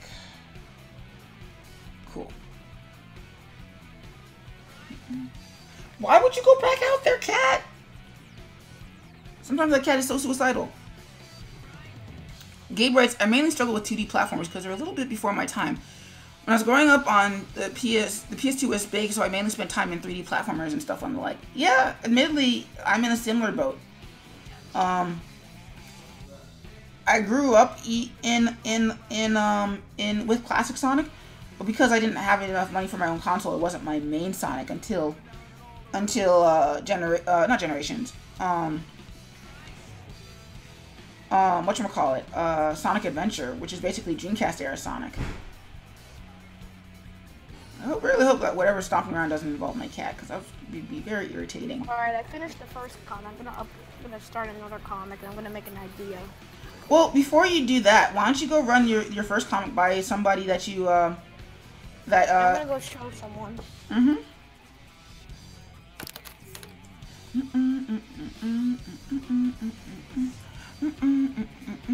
So going back to original Sonic or Mario's, I enjoy them, but I'm not as good as people who spend a lot of time playing them. And I think that's a lot of the rub too, Gabe, is just that, like, a lot of people you see on YouTube, either they spend a lot of time because they have a lot of time, or they're getting paid to have a lot of time to play them. Cough, cough, let's play, cough, cough, streaming. So you can't really feel bad that you have to do other things. Admittedly, I don't really got anyone to show right now. Oh, what about your sister? She's probably busy, so, and my dad's sleeping. Fair enough. Well, then you just save for them for later. Alright. Alright, so let's see what happens with this foot. This turns around. So, heal, heal. I'm trying to think what another good comic would be. Why not a Mario Sonic one?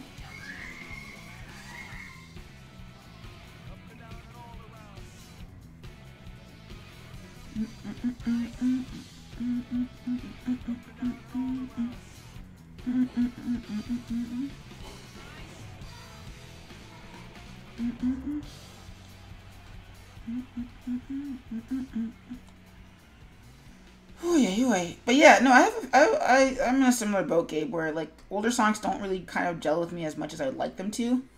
Like, I got good at them eventually, but lots of practice and lots of spare time. So, and we're gonna put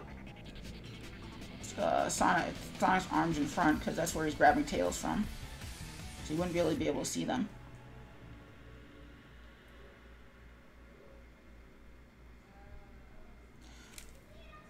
And it's like as this animation gets more and more complicated, the Flash starts to have more and more hiccups, which is no bueno. Ooh, Skitty escape. I love Skitty escape. I'd love it a lot more if Flash wasn't having a seizure.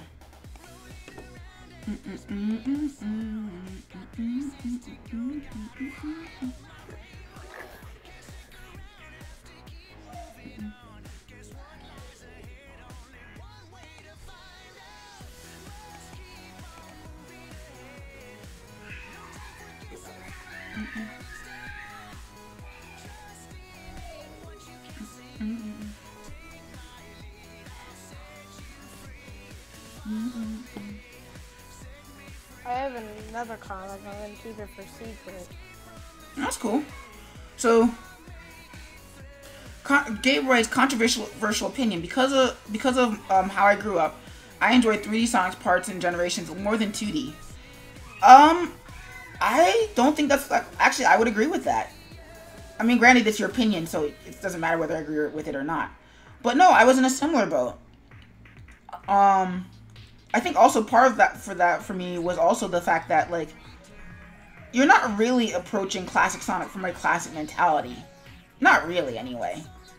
You're basically slapping modern Sonic in a 2D engine and changing his physics slightly. So, yeah, no, I was in a similar boat. And that's actually why Generations does not actually rate as for me, the best Sonic game. Because you have to rely on what it was functionally a gimmick at that point. Like, the core gameplay is modern Sonic. In fact, most of the game is modern Sonic, unfortunately, because Sonic has been modern Sonic modern Sonic for longer of his existence than he's ever been classic Sonic. That's just kind of a fact of reality at this point. So more of the stages favor modern Sonic. They kind of have to. And let's see.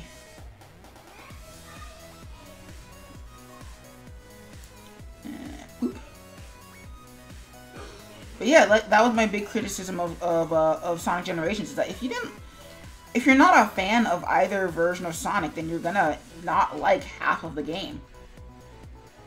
And arguably, that half shifts more in the favor of modern Sonic as the stages come to be favored by his level selection.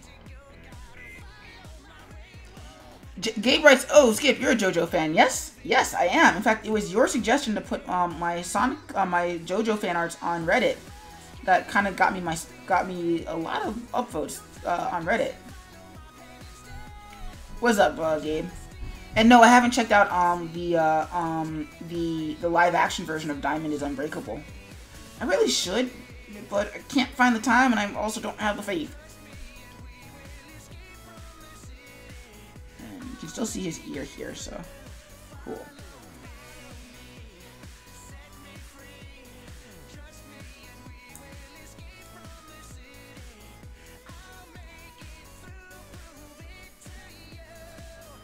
And there we go. And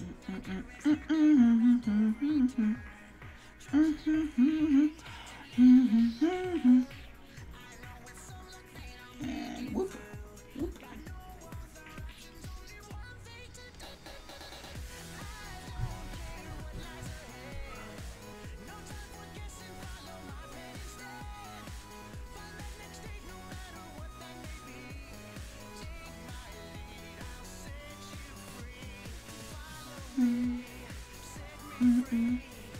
Let's see what's going on with the head.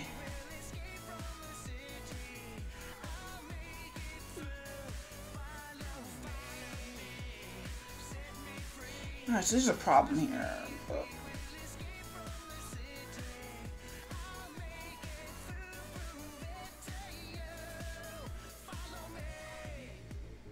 Okay, well the problem is I haven't drawn in his head, so I can't really see what the problem is.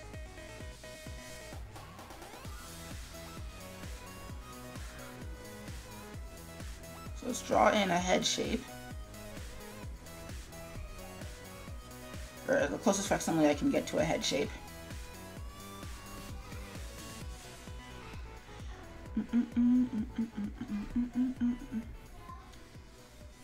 And we're just going to cheat that real quick. And I'll actually show the part where it turns. I say that as I put this in. Give me a sec. I'll be right back.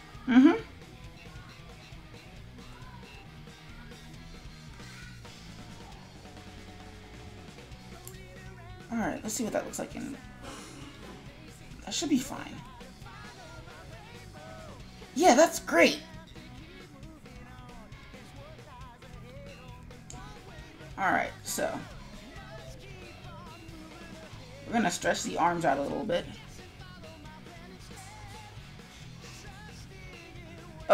Gabe writes, did you see the author, Hirohiko Araki, published a manga making guidebook that they recently released in English? No, I did not know this.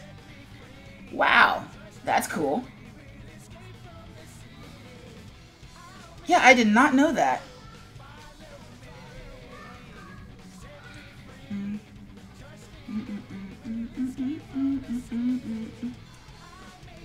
I will have to look that up. If you could link that in the chat, Gabe, that would be great.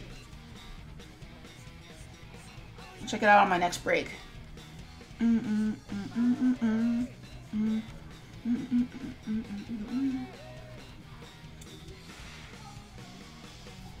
it starts to smear here.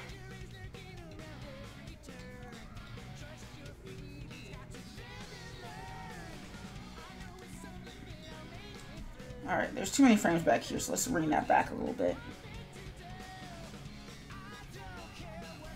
And we're actually going to leave this foot as is. Maybe slightly cleaner. Gabe writes, it's worth checking out, though granted it's more about the writing side than here's how to draw. So he focuses more on the idea of making interesting characters, how important your first panel page is, and the importance of tone setting. Which actually, I think that's a great way to go about writing books in 2017. Because honestly, there's way too many how to draw books out there. And not enough on storytelling. Like, again, to go back to that sort of Dragon Ball Z moment. Like, a lot of that relies on nostalgia that people have for Dragon Ball Z. Like, if you step back and you're like, well, okay, it's a bunch of generic fighting. And the only thing that's interesting about it is what the other characters tell us is important. Versus the action actually being important on its own merits.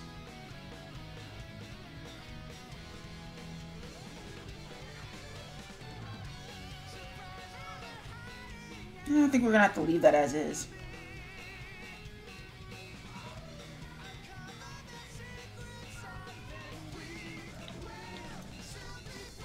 Alright, so Sonic Ball's up here, so we're going to have to go in and do a single frame. It's going to be hard to tell if you're watching this in the way it's supposed to be seen. There's going to be one frame where he starts to ball into himself.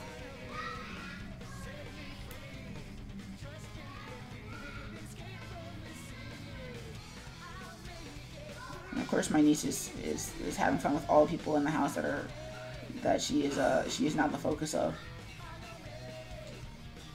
Which is both it's fun and also a little worrying.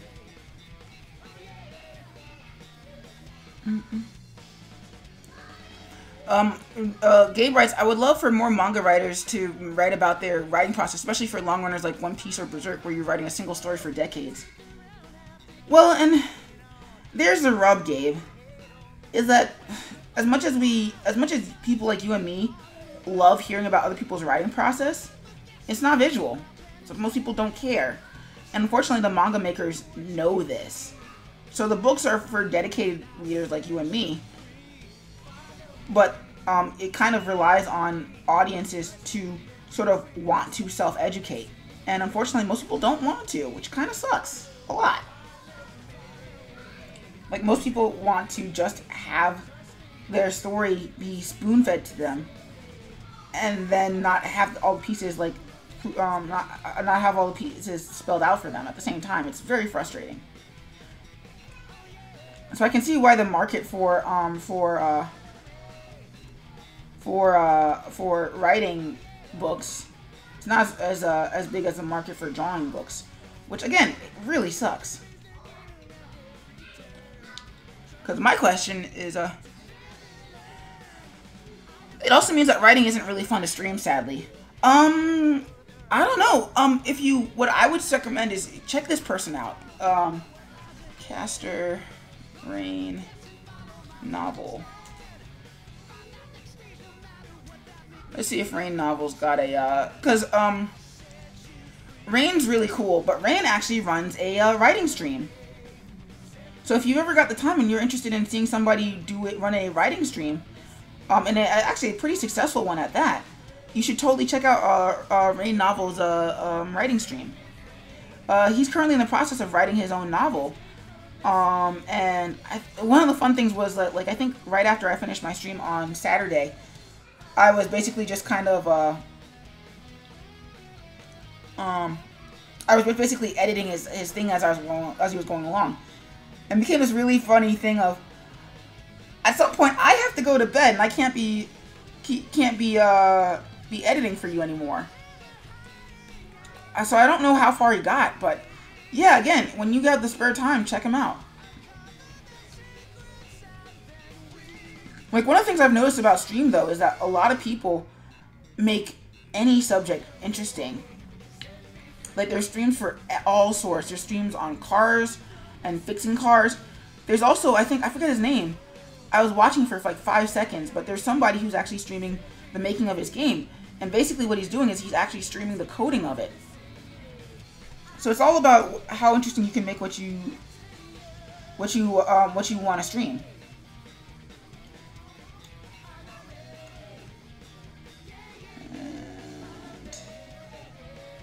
Alright, so that frame makes sense, but it takes us out of it. So we're going to squash this out a little bit.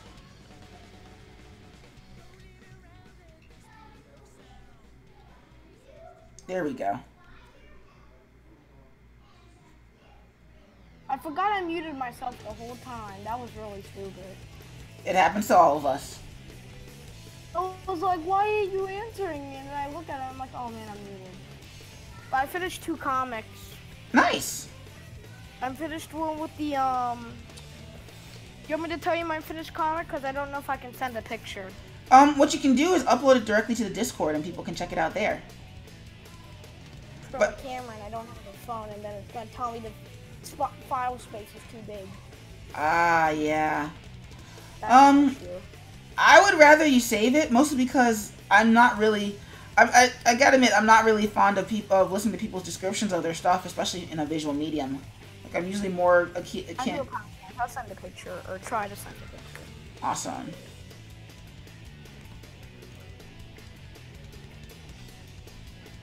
It's gonna be hard to take, but oh well. Alright, so what we're gonna do here is...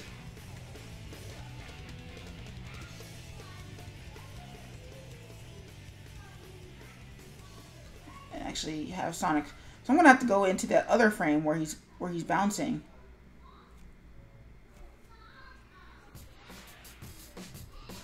And do a frame on top of that.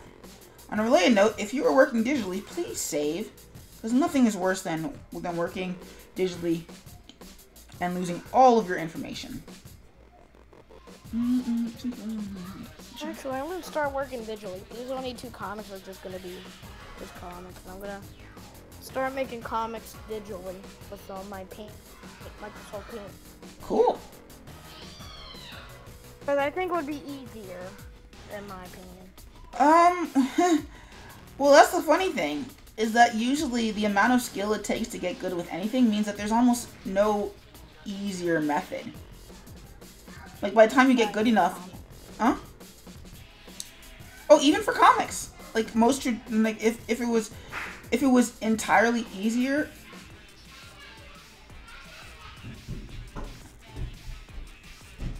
Charlie, stop chasing my cat! Because I know that's my niece. She is chasing my cat. Because he's doing something he wasn't supposed to. And so somebody chastised him, and she was like, oh, well, they're chastising him. I should do what they do. So that's why she's chasing him. But yeah, more often than not, like, the amount of effort it takes to get good at any particular skill set means that you kind of can't be a...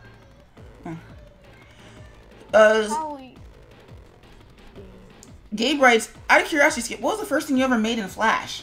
The first thing I ever made in Flash was I took a series of 3 cutouts, put them in, scanned them in onto a computer, and then put them in Flash on separate frames on a school work computer. That was the very first thing I ever did in Flash. However, the first thing I did online, let me go find it.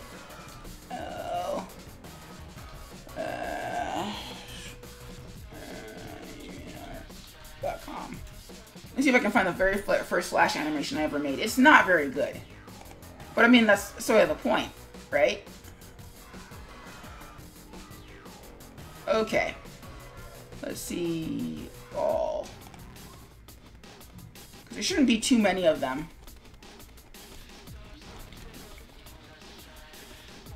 I guess I must have put it in scraps then.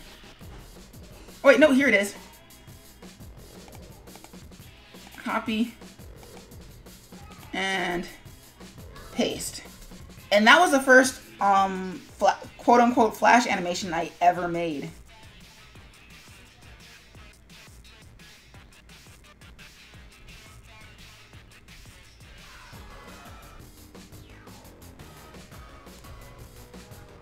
Let's go back 1 frame. There we go. The reason I'm skewing Sonic like that is, ooh, there we go. I needed to follow the flow of his motion path. So that means, unfortunately, that I need to skew it. The cool thing about Sonic is that he's such a cartoony character that messing with his proportions isn't that big of a deal. Well, thanks, Gabe. I mean, the other thing to remember when I got to that point was that I'd already been drawing for a little bit by the time I got to a point where I was, before I had access to Flash to be able to learn how to animate. So, yeah. In that case, my drawing skills were compensating for my animation skills. Or rather, my lack of animation skills.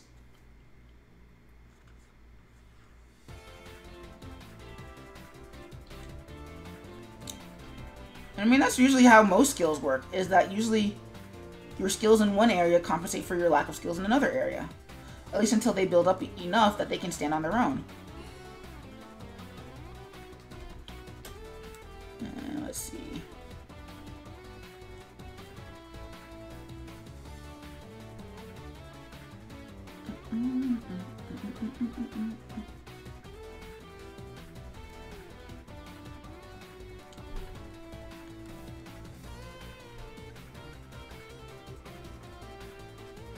Like, I mean, in the case of this particular animation, since all the Sonic characters share the same body type, a lot of my trepidation with drawing Tails is erased by the fact that I can just draw Sonic and then just slap a tail-shaped head on him. So let's see what that looks like. Ew. Ew, that's no bueno. Alright.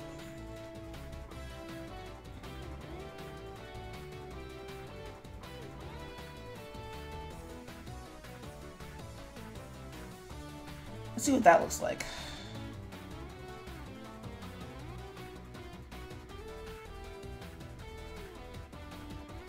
Okay, so that's just not good all around.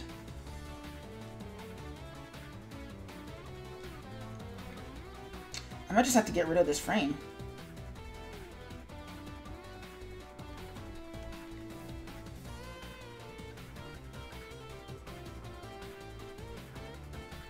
Let's see what that looks like. I do need him to come out of the roll. So let's loop that real quickly. Set that to loop.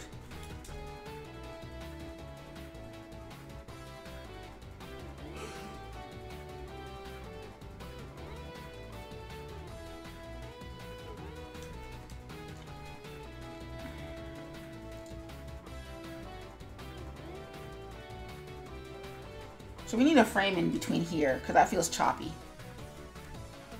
Organic from someone. Give me a second. I'll be right back. Oh, it's my friend. Yay. I'll be right back.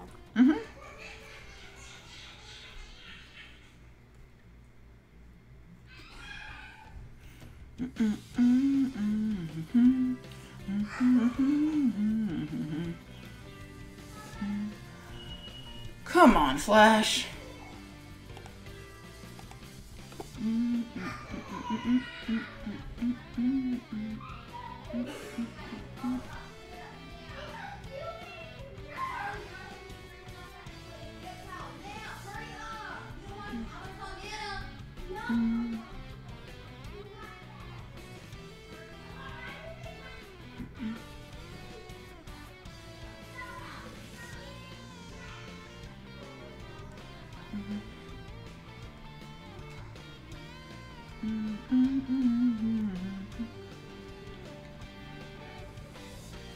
So let's see.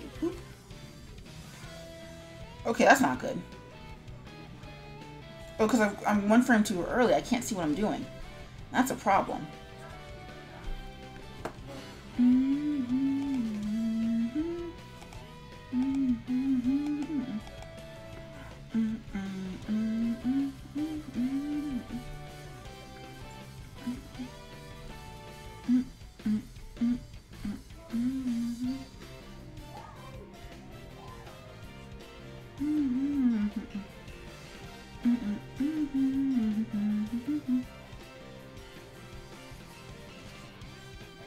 We're gonna break Sonic's legs for a hot second.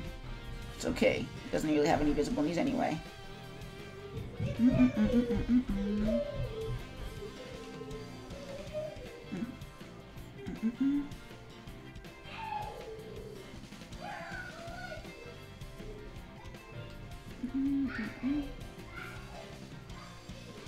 Oh my god, does that kid ever run out of energy?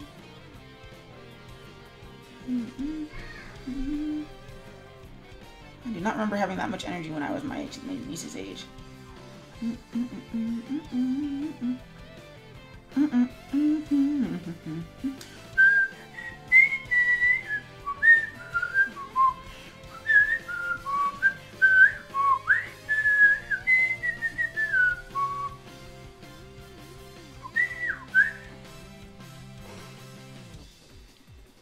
I have to admit, I remember loving the tone of Sonic Heroes.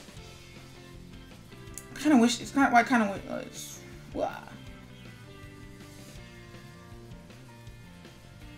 Okay, that's weird and dumb. What was I thinking?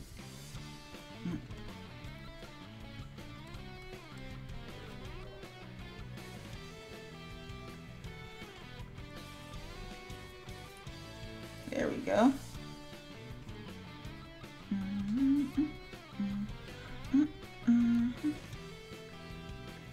There we go.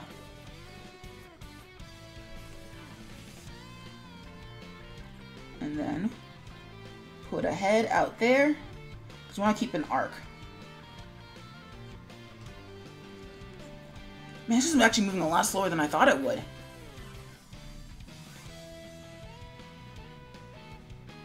But then again, we didn't spend the entire time working on it like we did with the last one.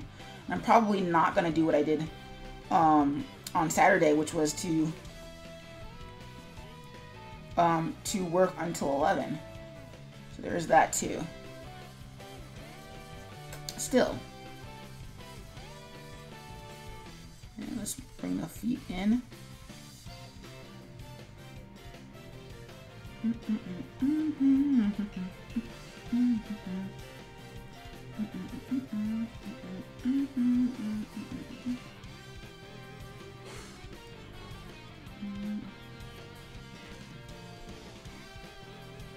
Actually, no, I can't actually stay as late as I would like to, because one, I have to set up for tomorrow, and why Flash? And two, I actually didn't watch any of my Linda tutorials today on programming, so I really do need to get caught up on those. So I can't stay as late as I would like to.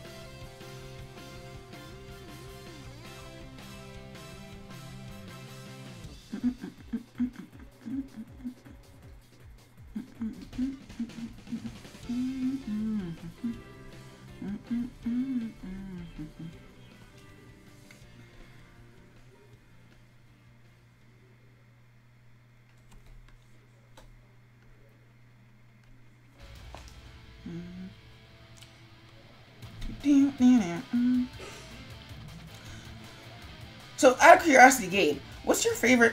What was your favorite boss fight from Sonic Generations? Because I have to admit, this is actually my favorite. Versus Chaos. Simply because it took from all the old version. It took basically everything about that old fight, and let's see, and basically improved upon it.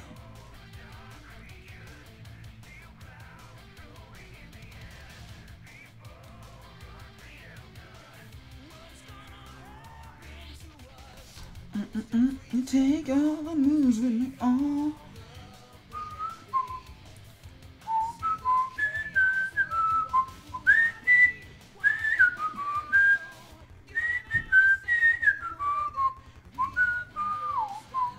Huh. Great Bryce, be right back. I'll eat dinner and lock down Star Wars tickets. Alrighty.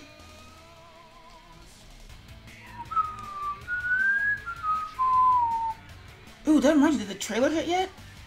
The trailer's supposed to drop tonight.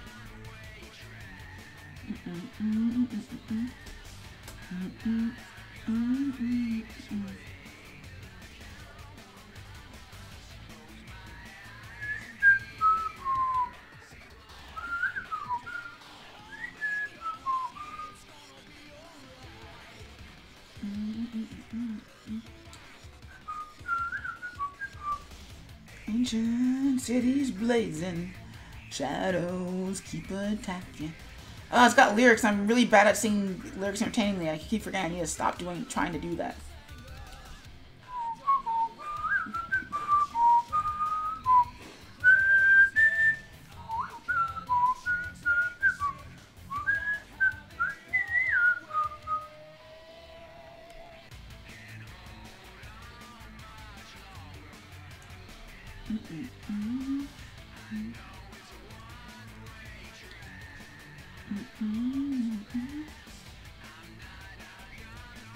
This way. Close my eyes and feel the.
So long.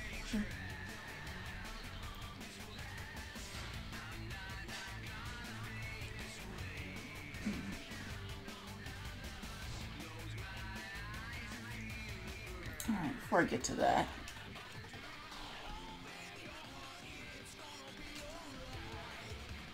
rotate that around.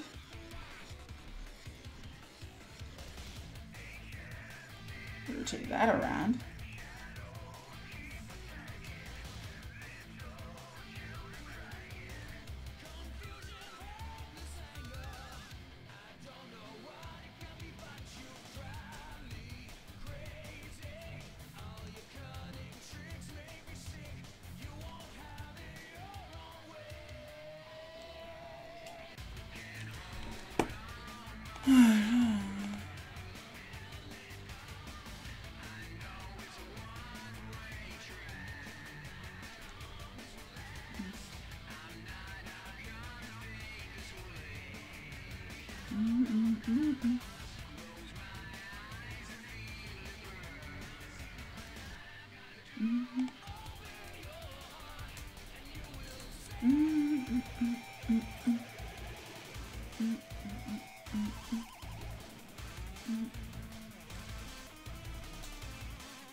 Oh, well, I guess I'm checking that out later.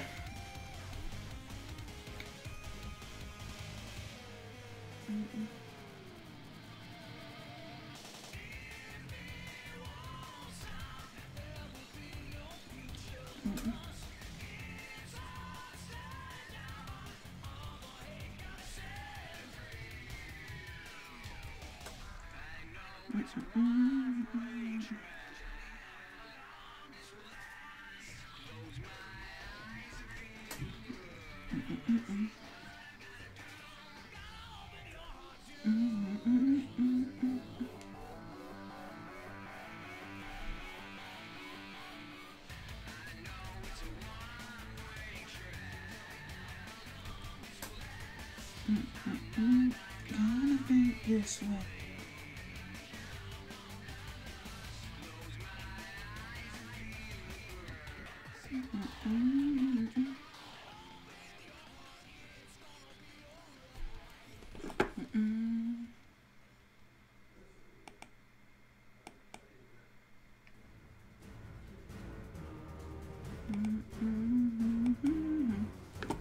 I don't think there was supposed to be a Star Trek trailer tonight. Oh well, whatever.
I'm going to give that a little bit more impact on the bottom here, so oop, bring that down here.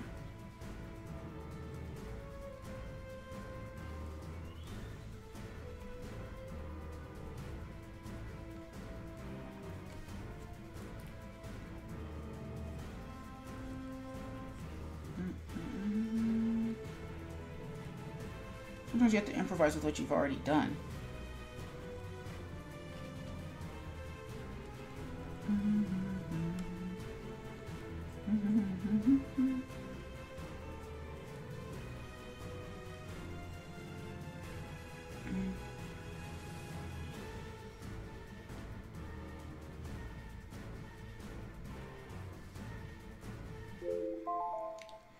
Alright, time for a break. Let me finish this one frame.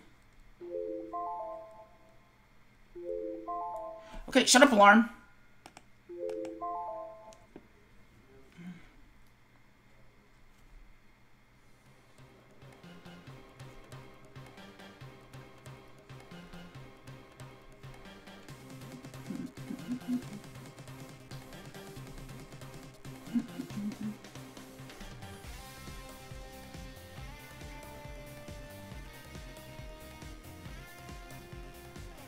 Cool, so let's see what that looks like so far.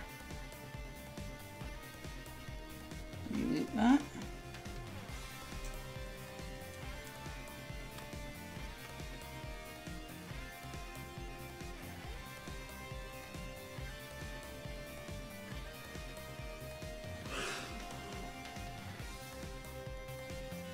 Cool. Alright, time to take a quick break.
I'm going to take a few more minutes just to stretch out a little bit, guys, and then I will be back in it.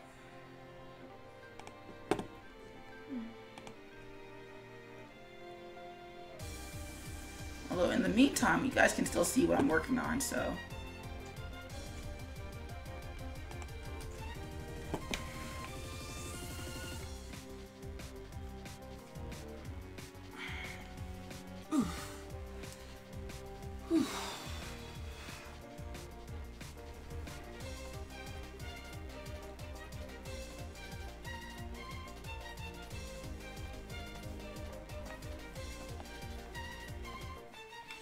Alright, let's get back into it.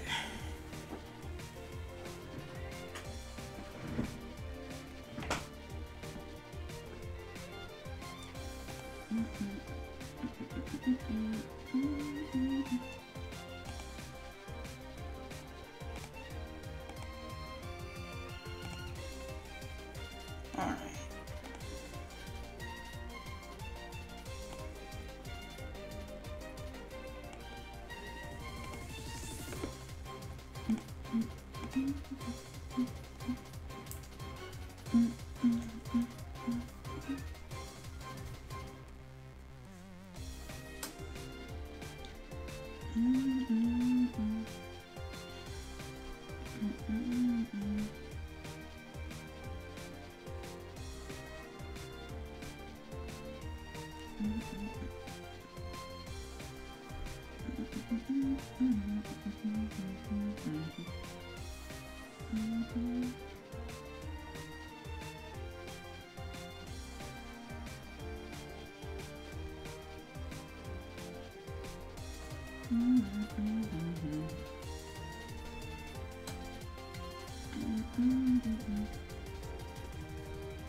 Oops.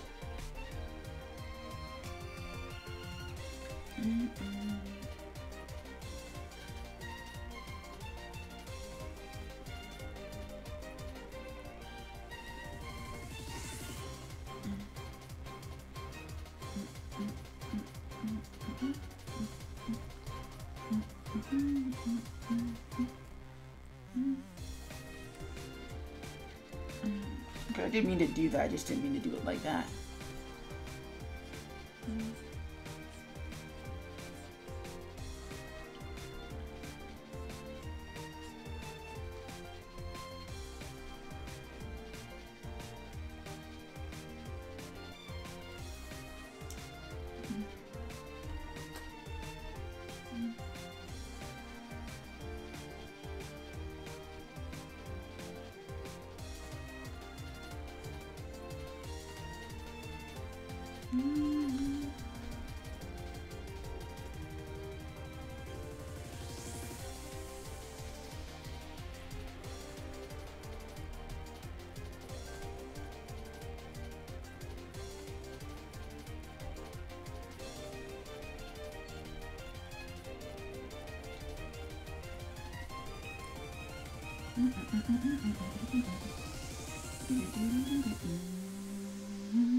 Six. I'll delete these legs.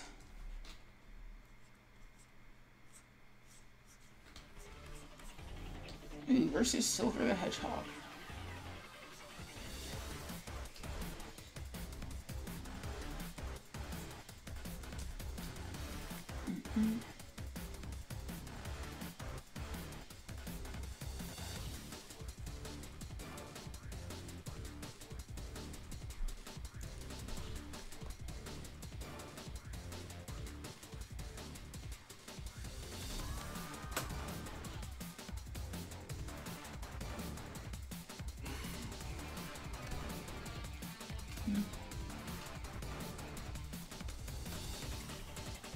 100.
Let's see what it looks like so far.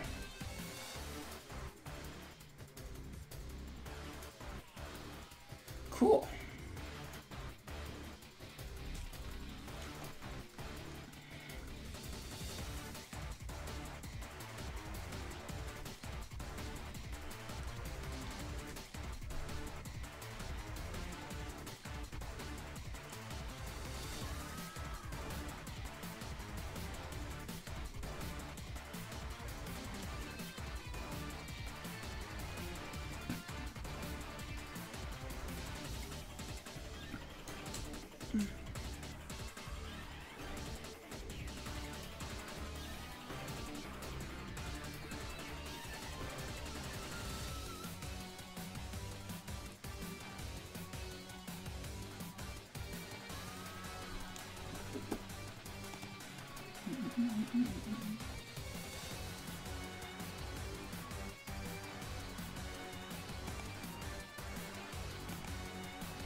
Let's see how butchered this run cycle looks.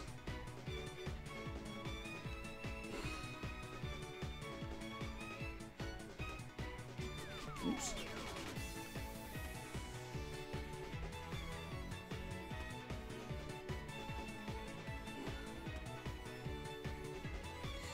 Three, four.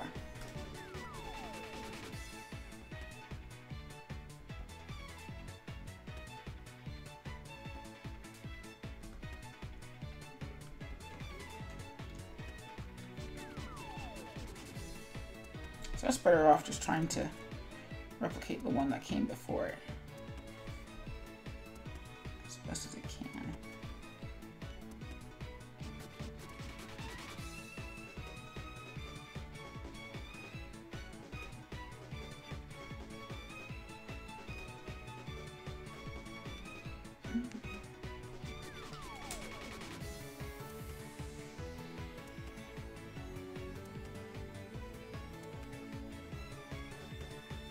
That's mostly working though.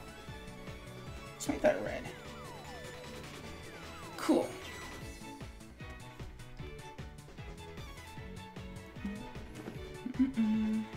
So let's see what that entire thing looks like from the start.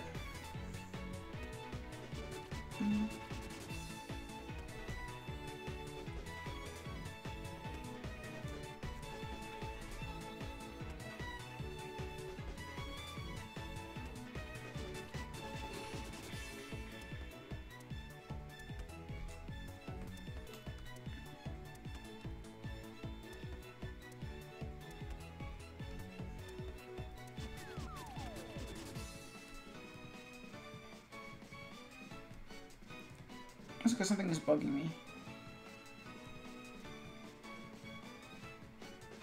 See what happens if I add in a frame here. Oops, that layer's locked.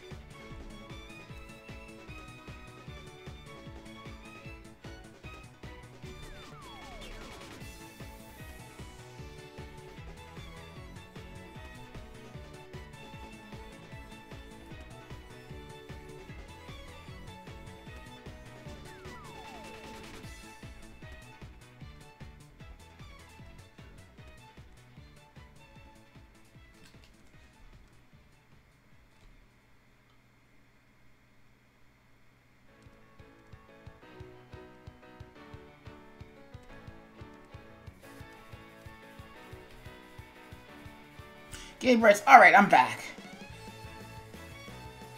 How are you doing, Gabe?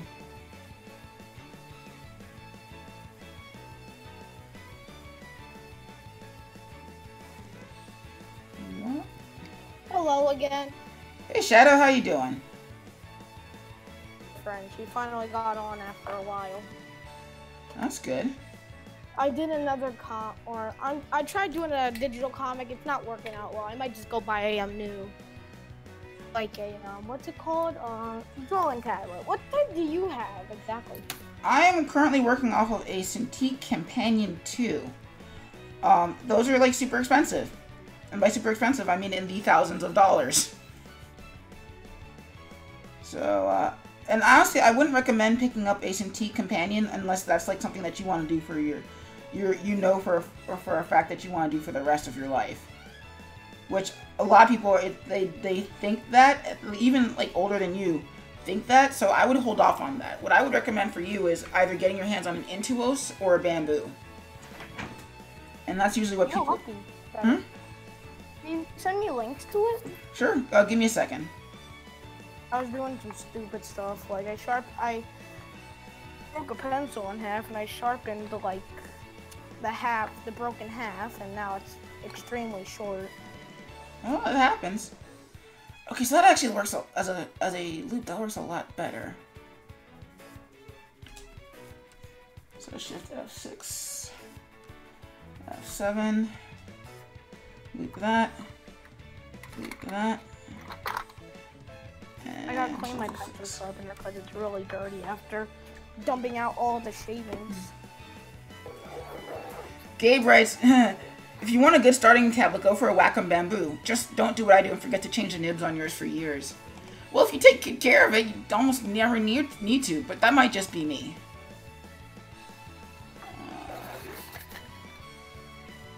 Let me see if I can find it. Amazon, Wacom. I'm mistaken, I think it got dirty on me. Wait, is it something you have to order? Yeah. I mean, you can go if you can convince either your dad or your mom to take you to Best Buy. Then they can pick it up. They can pick one up for you. Like, how much is it? Like around $50, $60, $70 ish, between $50 and $70. I think you can find cheaper ones. If it's $60, then I'm able to afford it. If not, I'm gonna have to ask for $10. So yeah, I dropped the link in the chat because it's not just for you, but for anybody else who wants to try that out. Where would it be? Like, where is it in? What, the section in the store? No, like, where did you put it? In the chat for for my Twitch. Oh, I guess I missed it. But you able to put it in Discord? Yeah. You can make like a pictures or whatever, links and stuff for your Discord. No, I know that, but the thing is that not everybody's on my Discord, so that's why I put it on the Twitch chat. Yeah, that's. Oh, you're putting it on DM. Yeah.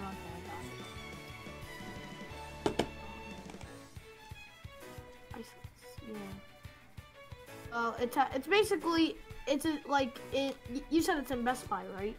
Yeah. That's nice. I've seen that before. Well, the cool thing about this age of illustration and animation, just anything sort of digital creation of art, is that anybody can do it from wherever they want. You don't have to work in a studio. Gabe writes, now I want it Intuos. Intuos.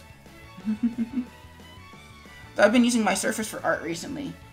Yeah, no, I use mine too. It's just that the Surface is a lot more expensive than getting an Intuos. Intuos Draw. I see one for $70, nearly the same price, but yeah, we come Intuos. Thing, it just tells me that. It's $70. It was 80, but it's 70. I can get a 2-year plan for 10, but that would be more. That being said, I think this is something that you probably want to talk through with your parents before you go all in on something like this. Probably. I don't have stuff. Mostly because it's one of those things where it's like, the Intuos is basically a sort of, if you think that's something that you might want to do, sort of tablet. Whereas what I'm working on is basically, this is my part-time job tablet. And part-time wanting to be full-time job sort of tablet. Oh, you do this as a job? Oh, good. Let's see what this is. And now my cat desperately wants my attention. It's not bedtime yet, buddy, though. So we're not gonna go to sleep yet. He usually shows up when it's time for bed. Yeah, don't you? Come on. Yeah, you're a good cat most of the time. Oh, now he's purring. Dang it. I love it and hate it when he's purring because he's one of those cats where it's not hard to make him purr. It looks pretty nice. They have a black version, right? Or is it just white? No idea. Haven't had to buy one in years. Oh yeah, it's just gonna be white, but I don't care. I don't want a white one. It sounds so racist saying that. Well, it's just colors. Yeah. But at least in this case scenario. Well, I mean, like it does sound racist when you say white and black. Any other colors, it doesn't really sound racist because. Trust me, it's fine. But yeah, like the Intuos and the Bamboos are really good places to start. And actually, did I put in Bamboo or Intuos? Okay, so it's actually the Intuos is what came up. That's weird. There should be the Bamboos. Because Bamboos are usually cheaper. I found one I want. It's called Welcome Intuos Draw Creative Small Pen Tablet White. Well, there you go. So it's $70. I can just see if my mom or my dad can pay like a 10 or something. Again, this is something that you should really talk over with them to make sure. I want to discuss with my parents and tell them like there's a tablet, but I'm a little short. Well, I mean, again, like not just that there's a tablet, but what it's used for and what you plan on doing with it. What? You know, like, do you draw do you always do animations or? I do. Well, yeah, I do animation and do you draw pictures, like, not animation, like just pictures. Yeah, and my cat's butt is in the camera, so oh my god, because my cat's trying to eat my dinner. Dang it, cat, you were so good. Oh no, everyone's gonna be spamming on Twitch. I better go see it. No, don't worry, his butt is not that big. No, I'm gonna see what people are gonna say on Twitch. But yeah, no, like Gabe writes, I've been living with this 2-star review, and for this 2-star review, 2.5 stars is very difficult to draw on the board while looking at the screen. Like, same girl. Well, because eventually you do want to move up from the Intuos. It's just that the Cintiqs are very expensive. You guys want to know a fun fact? I actually can type without looking, but I don't think I can prove it to y'all. No, I mean, it's kind of a necessary skill. Though props for figuring it out, though. Yeah, I'm actually pretty good at it. I did it with my eyes closed. I even did it while staring my head into the table. Nice. I mean, like, it's very good. I mean, like, I'm good at that. That's a good skill. Because I could be looking at a paper, typing it on the screen, and then I just look back, and most of it's right. I mean, that's really going to be the issue with the Intuos, is that at the beginning, when you're first using it, you're gonna have a little bit of trouble because it's not like typing where the keys don't ever change. Yeah, it's not typing, but eventually digital might be difficult because this is an issue. Like I never use digital. I always did all my drawing on. So I'm probably gonna be. What? So if you had it before, right? A Wacom. Yeah. What are those buttons at the top? I really don't know. So what those are for is basically as you well, no, which you can't really see it on my screen, but if you look at on the top left where my face is, you'll see that there's the screen that I'm drawing on, and then right next to it is a keyboard where my fingers are. And so what my fingers do is they're usually a series of hotkeys, so I don't have to go to the menu bar and look up and say, hey, okay, select the brush, then draw, then select the eraser, then draw, then select the paint bucket, then paint, then bucket, etc., etc., etc. So I just have a series of keys right next to my hand, so that way I don't have to do that. I don't have to go to each menu bar and check it out for myself. Oh, yours has a display. The one I'm looking at does not have that type of thing. And the reason why I recommended the one without the display for you is because, like I said, the one that I'm drawing on cost me $2,000. Yeah, probably because like you're able to see instead of look at the screen. Is that correct? Pretty much, yeah. It's its own separate monitor that has to be able to have touch capabilities in it too. All right.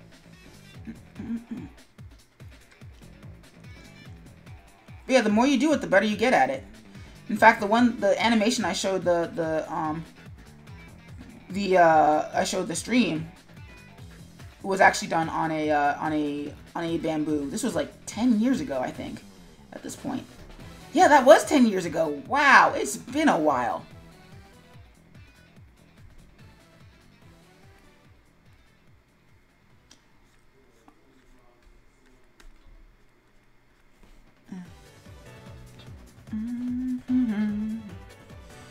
I love the music for Planet Wisp, but I'm kind of mad that they picked Planet Wisp for Sonic Generations.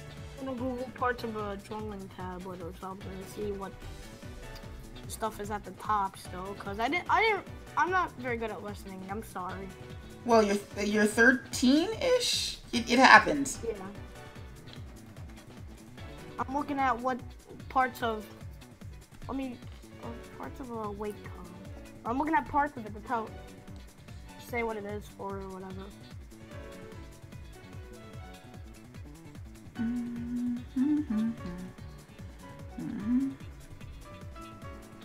Actually, So, if you go ahead. Basically, there's two buttons in the corners.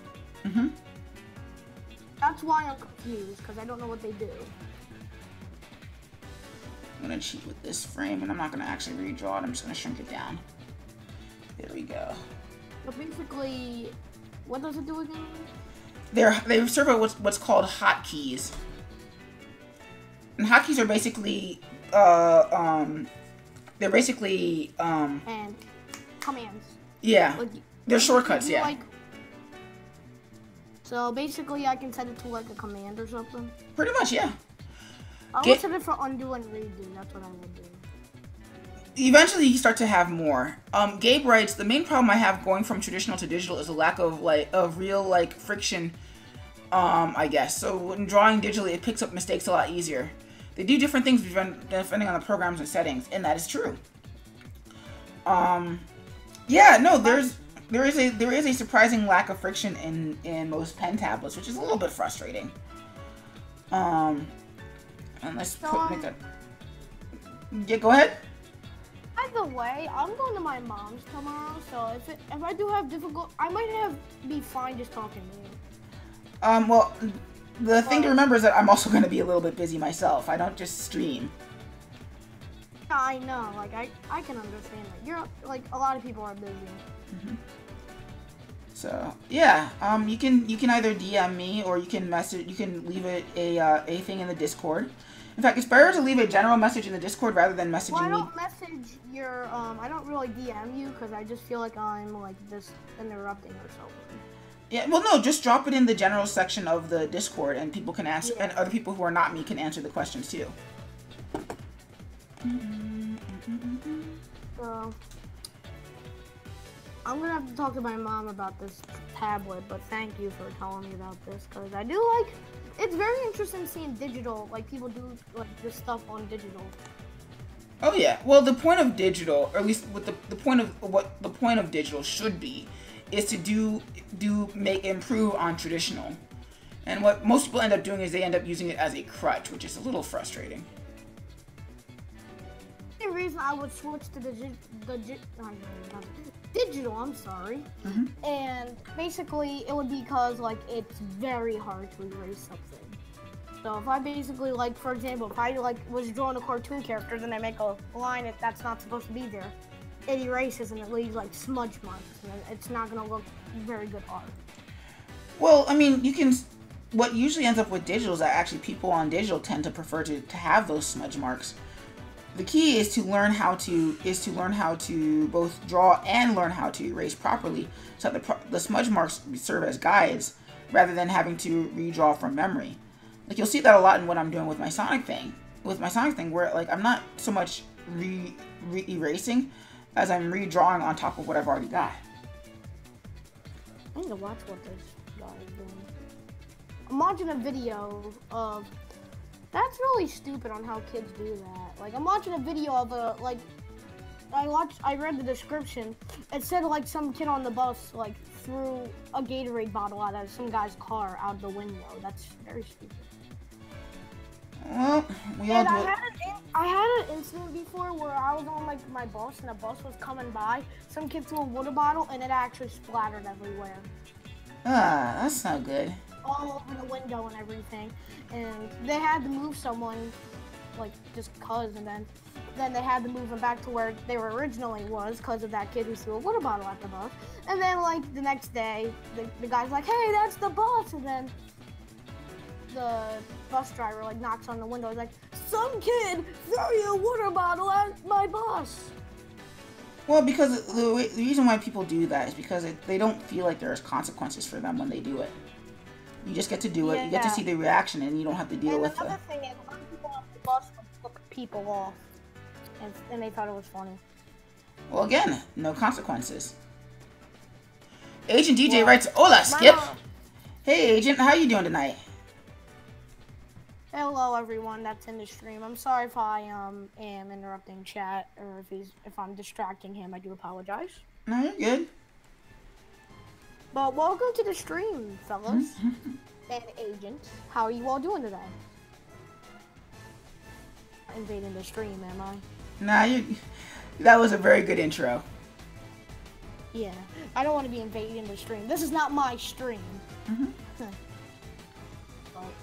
But yeah, no, most people in the world, there's usually a lack of consequences for them. They never think about sometimes their actions don't have consequences for them, but they have consequences for other people. If I was born without a heart, I would barely like care. Well, I would barely like care for people, but I have too much of a big heart to be mean or anything. But sometimes I'm mean to them because they're mean to me, basically. Well, there's the rub. Very few people are truly. I don't start trouble, but like when they say something mean to me, I start saying something mean to them. I don't like want to like make it continue. I like try to like not end up in the fight. Well, but there's the rub. There's very, very rarely is somebody actively trying to be mean. It's just that they're not thinking about the feelings of other people. And some people don't have to think about the feelings of other people, and that's where we run into trouble. Let's shift F6 and F7. Hotkey. Agent Rice doing all right. It's surprisingly hot today. Yeah! Well, actually, I didn't go outside today because it was raining. Yeah, it was raining as well. You got rain too? Yeah, no, there was a lot of rain. Yeah, definitely. Let's see, F6. And we're going to... I am like near like let me get a picture of the United States. Actually, it's probably better just to say the description rather than just actually like it's looking at them. basically like it has soda packs and it's like a city. That's cool. And the reason why I say that is that you generally speaking, you don't want to give out your information any more information than you have to on the internet. I don't want to my location because then I could get swatted, I could get hunted down, and I could get killed. Well, I wouldn't go so far as to those last two, or rather that last one. But yes, you generally speaking don't want to give away your information on as much as like for certain people. Like obviously, my name is in my description, so yeah, you kind of know my name. But the rest of that information is mine and mine alone. So all that jazz. Gabe writes, well, it was like high 90s today, which sucks. I thought it was supposed to be fall. Dang it. We'll probably get late winters as well. Yeah, I'm not actually too miffed about that. Mostly because I'm not really a winter person. If you got rain, I think same time zone, right? Like it's 9:53. Yes. So we're we're pretty close to each other in terms of geographical location. I don't know which area though, but I mean like. You don't have to reveal because I don't want to be that stalker. But I mean, like, I'm not in a good state where I could find YouTubers. I'm in a bad state. Well, to be fair, most people on the internet are not so much creepy, but not who they say they are. But there are a lot of things that they can't that they sanitize for their audience. Like for example, there's a lot of swearing that normally would be happening right now that I am kind of withholding because I do not want to be a bad influence on you.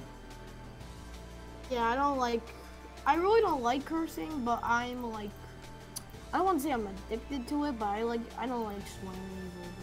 You know, like it's very hard because a lot of kids sweared in front of my face and then I got into a mood to swear a lot.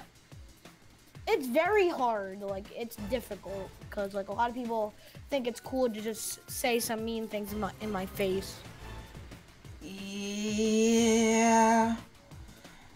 Well, I'm not swearing on stream, so. Well, that's very big of you.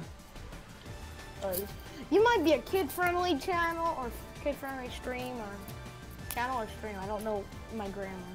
But basically, I don't want to stream in front of the kids.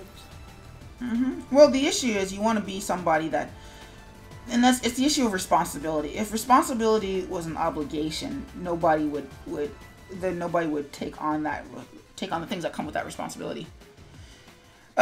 Gabe writes, even everyone on the internet is full of lies. My name's not even Gabe. Yeah, I've been meaning to ask you about that, Gabe. I'll DM you on another social media site later, but I've been meaning to ask about that. Cause it's like, well, why Gabe?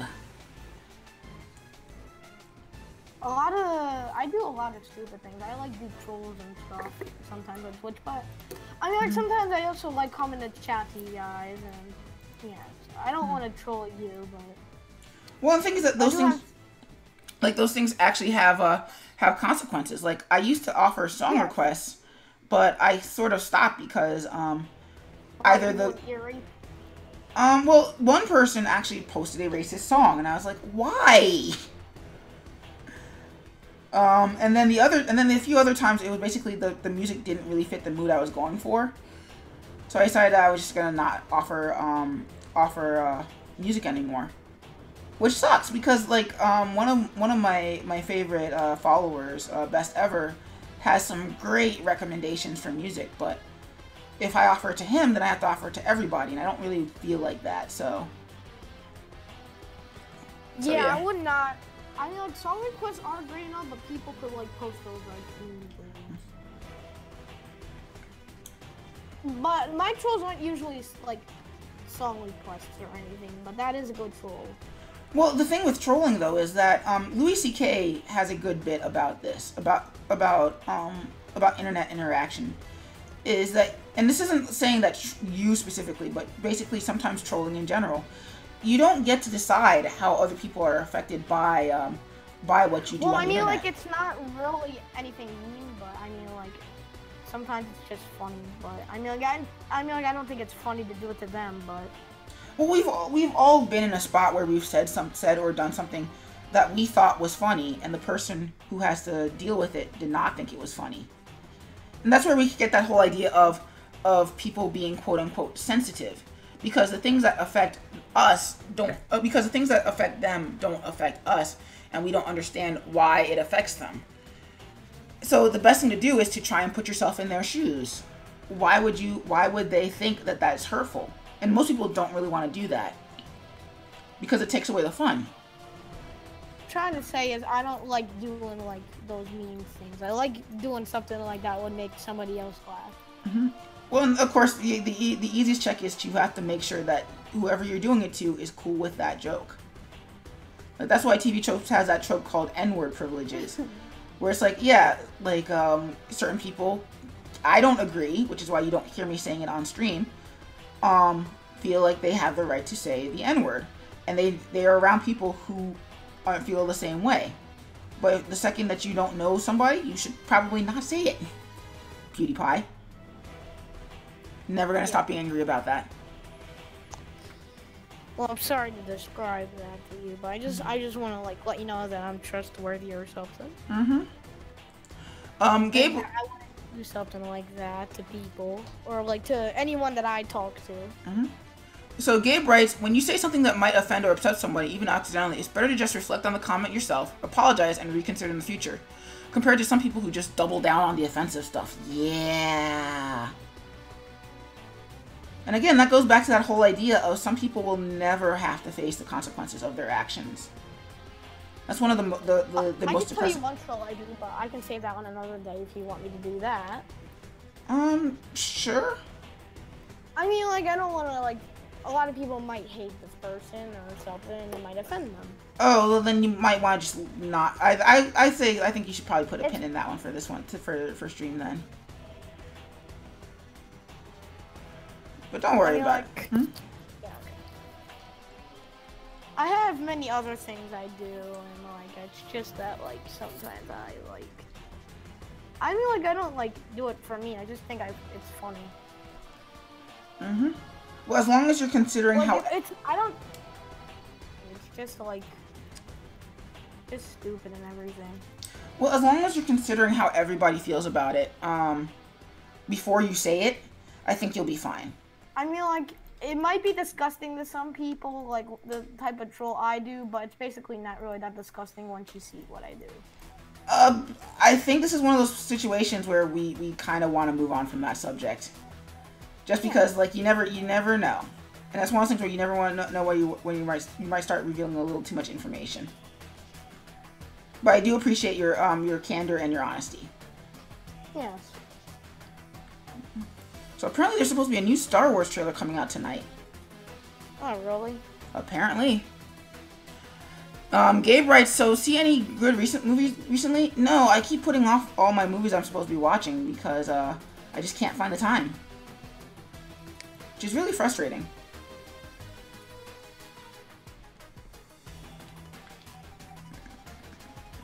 I'm gonna mute my mic cause... Sure. Hey. Playing music? I am playing the, No, I was talking to my sister, I'm sorry. Oh. You were just playing music, I didn't want to interrupt that. Because I thought you didn't do song requests, but I guess you choose songs you want to do. Pretty much. Yeah, because I thought, like, you wouldn't do any music at all, so that's why I'm, like, gonna mute my mic. Oh no, I do music, and actually nobody can hear your music on the chat unless you're playing it through speakers. Oh, well, it was just my sister walking by, and it was near my mic,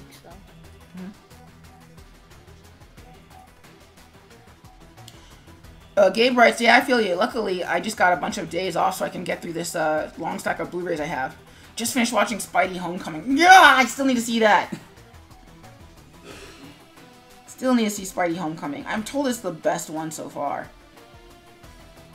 Which is a pretty high bar. No spoilers, by the way. I don't know if that's okay, but... yeah, I'll allow just this once. Although I think it's been enough time. Once it's out on DVD, there stops being an excuse to not have to not see it. Blu-ray comes out next week. Yeah, nice. I might just do it off of Redbox then. I'm like, whoever didn't watch the movie, it could upset someone. Well, it is what it is. Unless you want to buy the digital version on Amazon iTunes now. I can't. I want to, but I can't because I have to save up my money.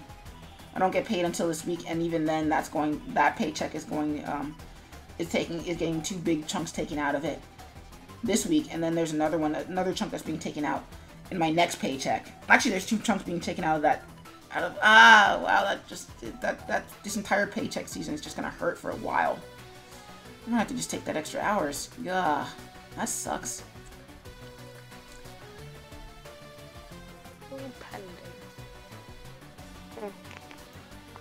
DJ writes, it doesn't outright Spidey 2, but it's a very good coming-of-age story in the Spidey MCU. Yeah, I'll have to see, because for me, like, Spider-Man 2 ages really well, but at the same time, there's elements of it that don't age really well for me. Like, there's moments where I'm like, okay, I really do sympathize with you, Peter Parker, and then other times I'm like, everybody in this movie is a jerk, and Peter's an idiot.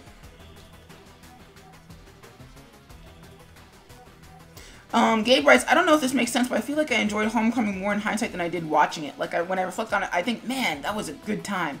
It's certainly the best one since 2. I just thought about something, but then it's stupid. It's not a troll, it's just something I would do to make people happy. Like, or something, like just saying jokes, but not offensive jokes. Like jokes that make everyone laugh and everything, but I don't know. It could be spamming, it could be anything.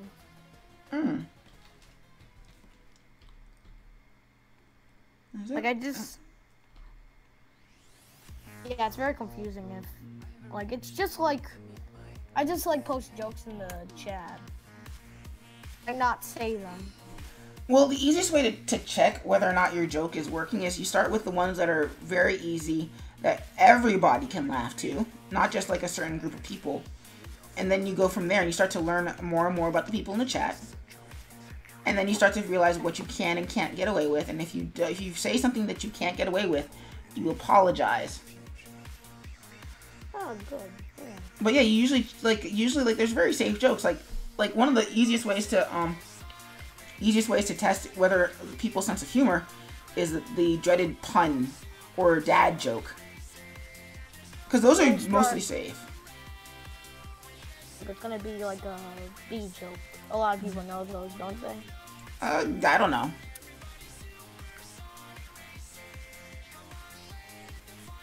I'm gonna just start posting it, and if you don't like it, then I'll just stop. Go for it. Alright. 2 jokes every 5 minutes, or... I wouldn't go joke crazy. You also have to learn to read. Yeah, that's why I want to put a time limit, so I don't spam the chat. Well, the way I see it, it's not so much spamming the chat as it's reading the mood. Like, you know, like if you're in the mood, if you're watching... You just say like stop, and then like I could get timed out for spamming. That's why I'm thinking about that. Gabe writes, unless you account time Spidey was a member of the Fantastic Four, in which case I read all of that. DJ writes, you read any of the Ultimate Spider-Man comics? I do. Or rather, I did. I thought they were really good up until Ultimatum. At which point I feel like a lot of the Ultimate Marvel Universe sort of like, in terms of storytelling quality, kind of imploded. I mean, it was kind of always imploding. Because I think Brian Michael Bendis was the only one who really knew what he wanted to do with the Ultimate Universe. I mean, sure, there's Mark Miller, but I don't like Mark Miller. Or at least I don't like his artwork. At least I don't like his writing. I don't know whether he draws or not.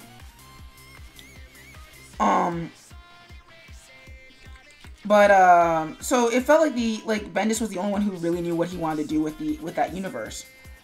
And I think a lot of that had to do with the movies coming out around that time. Because the Ultimate Universe was supposed to be the world outside your window, whereas the Marvel Universe had gotten so fantastical that just wasn't possible. But then the movies came out and proved that you could do that. Spider-Man came out and proved it, and worse, Iron Man came out and proved that you didn't have to sacrifice the comic bookiness for the big screen. So then that meant that it was hard for the Ultimate Universe to stand out and tell its own sort of stories. And Bendis was really good at that, but even he kind of like had to just feel like he succumbed to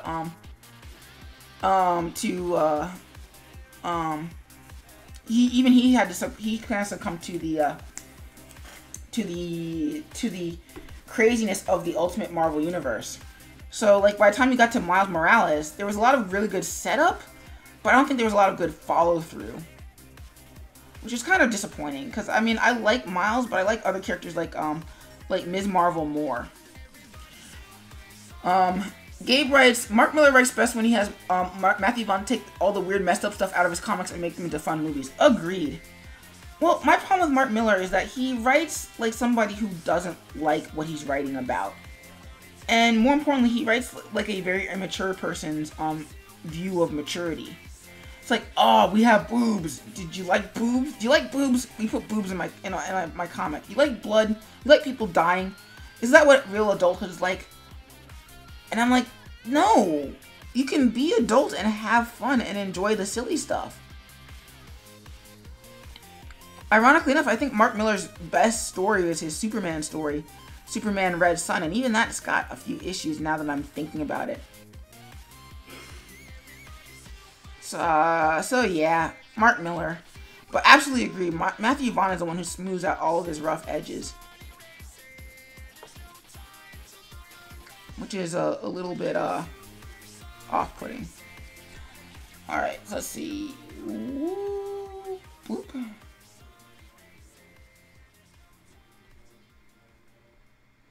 F7. Hey, when did you say you had to go to bed again? I'm just wondering. Soon. I'm probably gonna finish this next shot, and then I'm probably gonna finish as much of this next shot as I can. And let's see what's left.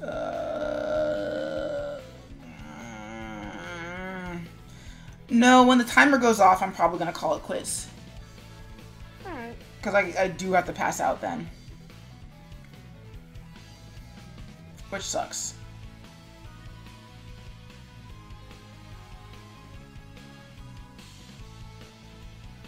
The animation's looking good. Thank you. Agent writes, I did like Brian Bendis's writing in the early 2000s. Gabe writes, that's a good way to put it. Same thing with Frank Miller too. Yeah. Well, I think Frank Miller is a case wherein he got big, but eventually he got so big that people stopped telling him when he had a bad idea. And that's something you always want to be careful of. You want to find a group of people that you trust with critiquing you. And I don't think Frank Miller ever found that, or at least I think he stopped looking for that, and people stopped doing that for him. So his work kind of took a massive dive. Okay, this is gonna be a stupid joke. I think we should probably can it on the jokes for a hot second, Shadow. Alright, just send one more, so. Alright. I'll give you the break. Yeah. What's the only story that don't let you turn Rite Aid? Ha! Okay, that's pretty funny. Agent writes, I did like Brian Bendis' writings in the early 2000s. I agree too. Like, his Daredevil run is amazing. And so is his Ultimate Spider-Man. But I think a lot of the issues that he writes a lot of setup and the payoff is almost just not there. It's just like, it's either not there or the payoff is written in such a way that it doesn't feel like it's the result of the actual comic itself. Which is very frustrating. And then, of course, the other issue is that I think the serial nature of comics has kind of gotten to him a little bit, too. Like, when he had full control over Daredevil because nobody knew who he was, and there wasn't any sort of mandates on him, like, it felt like it flowed naturally. Like, everything led up to that moment where Matt Murdock is sent to prison, and Kingpin's also sent to prison, and they have to deal with each other's crap. Like, everything in his Daredevil run leads up to that moment, in that ending where all of Matt Murdock's stuff has caught up to him. However, once you go beyond that, you can sort of start to see the cracks. Like, a lot of stories end with, so okay, what was the point of all that? It doesn't feel like the characters grow. It doesn't feel like they've learned new things. And as it grows on, it feels like, oh wow, the story ended with a magic power that we saw out of nowhere because the story needs to end at this particular moment. So that's my opinion on Bendis. Hopefully that doesn't get me fired completely, because I still think he's a good writer. He's great at dialogue, and he's great at let's see. Ooh, wow. I might have to frame in between all of that. Yeesh.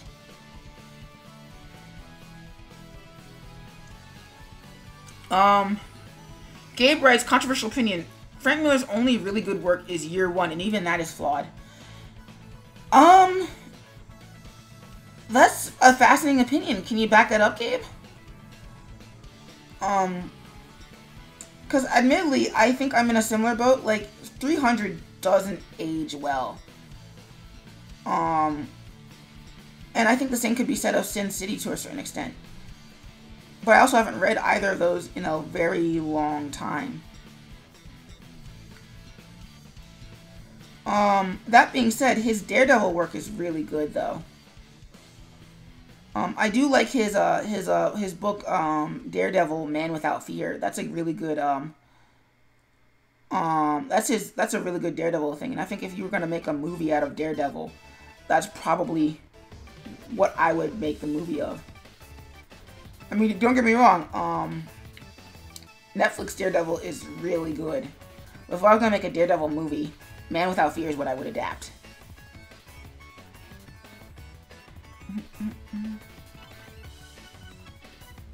I think I'm going to have to just frame by frame this.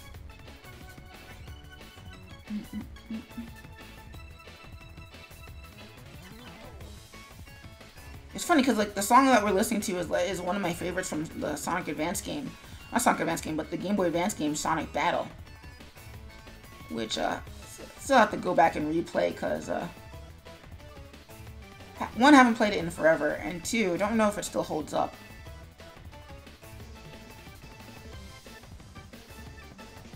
Like, I thought it was a really cool alternative to Super Smash Brothers. But I don't know if it did well enough for Sega to ever revisit it, and it seems like it didn't.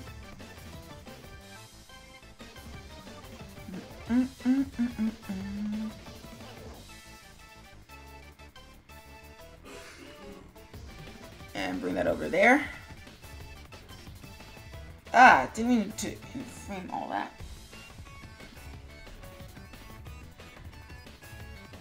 I might not have to keyframe all of this. Excuse me. I'm gonna go, alright? I'm getting a bit bored. Alright, thanks for popping by, and I'll see you on the next one. No problem. I'll see you later. Mm-hmm. Bye. Bye.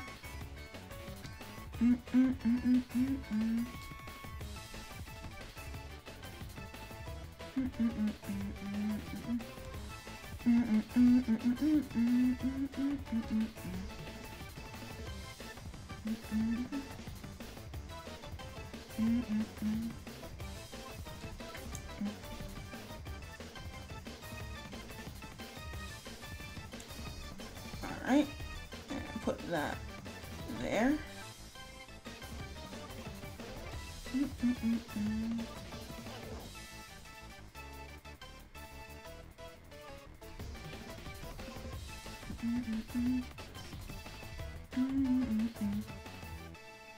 Gabe writes, oh, sorry for that wall of text. Nah! Wait, what wall of text? Did Nightbot not let you post it? If in that case, freaking Nightbot.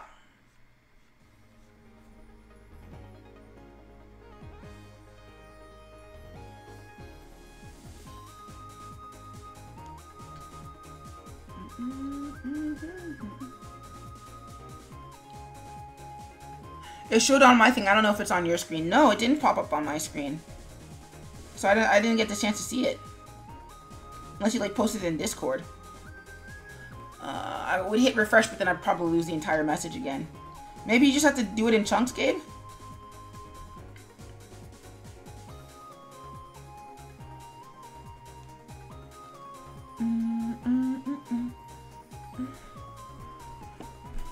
Oi. Let me do it in chunks then. Cool beans. Like that.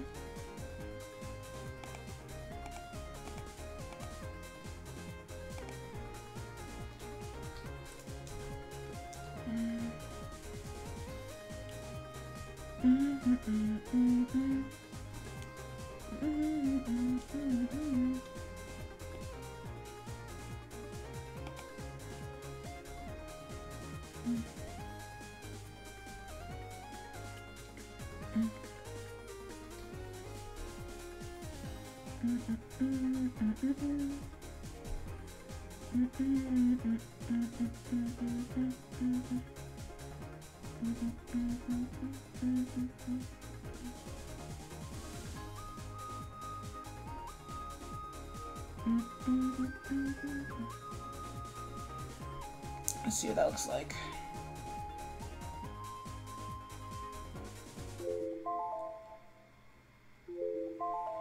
Alright, we might just have to call it a night here then. So, let's see. Well, we're gonna watch Gabe's wall of text, and then we're gonna call it a night. But first, let's just see what our Sonic animation looks like.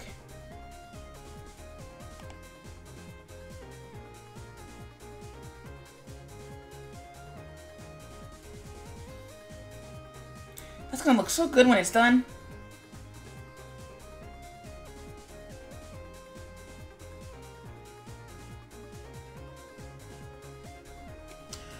Alright, Gabe writes, let me do it in chunks then. For me, Miller's worst tendencies are his melodramatic narration, agreed, over-the-top narcissistic elements to the point of being senseless, also agreed, as well as his intense glorification of violence and sociopathic main characters, also agree. This makes even his classic works like Dark Knight Returns feel weird because you realize the way he writes Batman is the same way he writes Mara from Sin City, and the whole thing is just unpleasant to read, to a point where you're not sure what aspects of his characters are being offered as critique and what things are he explicitly endorses. Gabe, you are on point. Dang. Agent writes, did you hear about Batman getting an anime movie this next year? Yeah, and that's my problem, is that, like, DC has sort of Batmaned me out. I don't care about Batman. Oh no, Batman's gonna be a ninja. Batman's already a ninja. Woo! Whatever. The only thing that's interesting to me about it is the studios that are making it. But other than that, Batman, basically, American Ninja is gonna be Japanese Ninja. Woo! Don't care. But I'm kind of Batmaned out. Like, I want DC to trust their other properties. Give me a Flash movie or a Flash animated cartoon. The Sonic Mania opening shows that you can do really cool things with super speed. Or a Wonder Woman short. Or Green Arrow or Green Lantern or somebody who's just not Batman or Superman. I'm like, come on. But on that note, actually, that's kind of the end of the stream, because if I go on, I'm going to go on until 12, and I really do need to get ready to go to bed. So I'm going to call it a night here. Thank you guys for popping by. Yeah, Boobio's time to shine. Yeah. So thank you guys for popping by, and thank you guys for hanging out. I don't know if there's anybody awake for us to raid, and even if there was, I don't think there's enough of us right now to raid anybody. I mean, it's just Agent, Best, and Gabe, which I appreciate you guys for being here, but there's not enough time to justify a raid. So for those of you who are watching this on YouTube, my name is Colin SkipperWing Bird. Thank you for popping by my stream. The next stream, as of the time of this recording, she'll be 2 days from now at 7 o'clock Eastern Standard Time, where we'll be hopefully finishing up the Sonic animation, or we might start cleanup. I might just do this on the side while on my way to work tomorrow, so that way I can have something to share on Instagram. And I'll catch everybody later. You guys have a good evening, and I'll see you in the next one. Bye!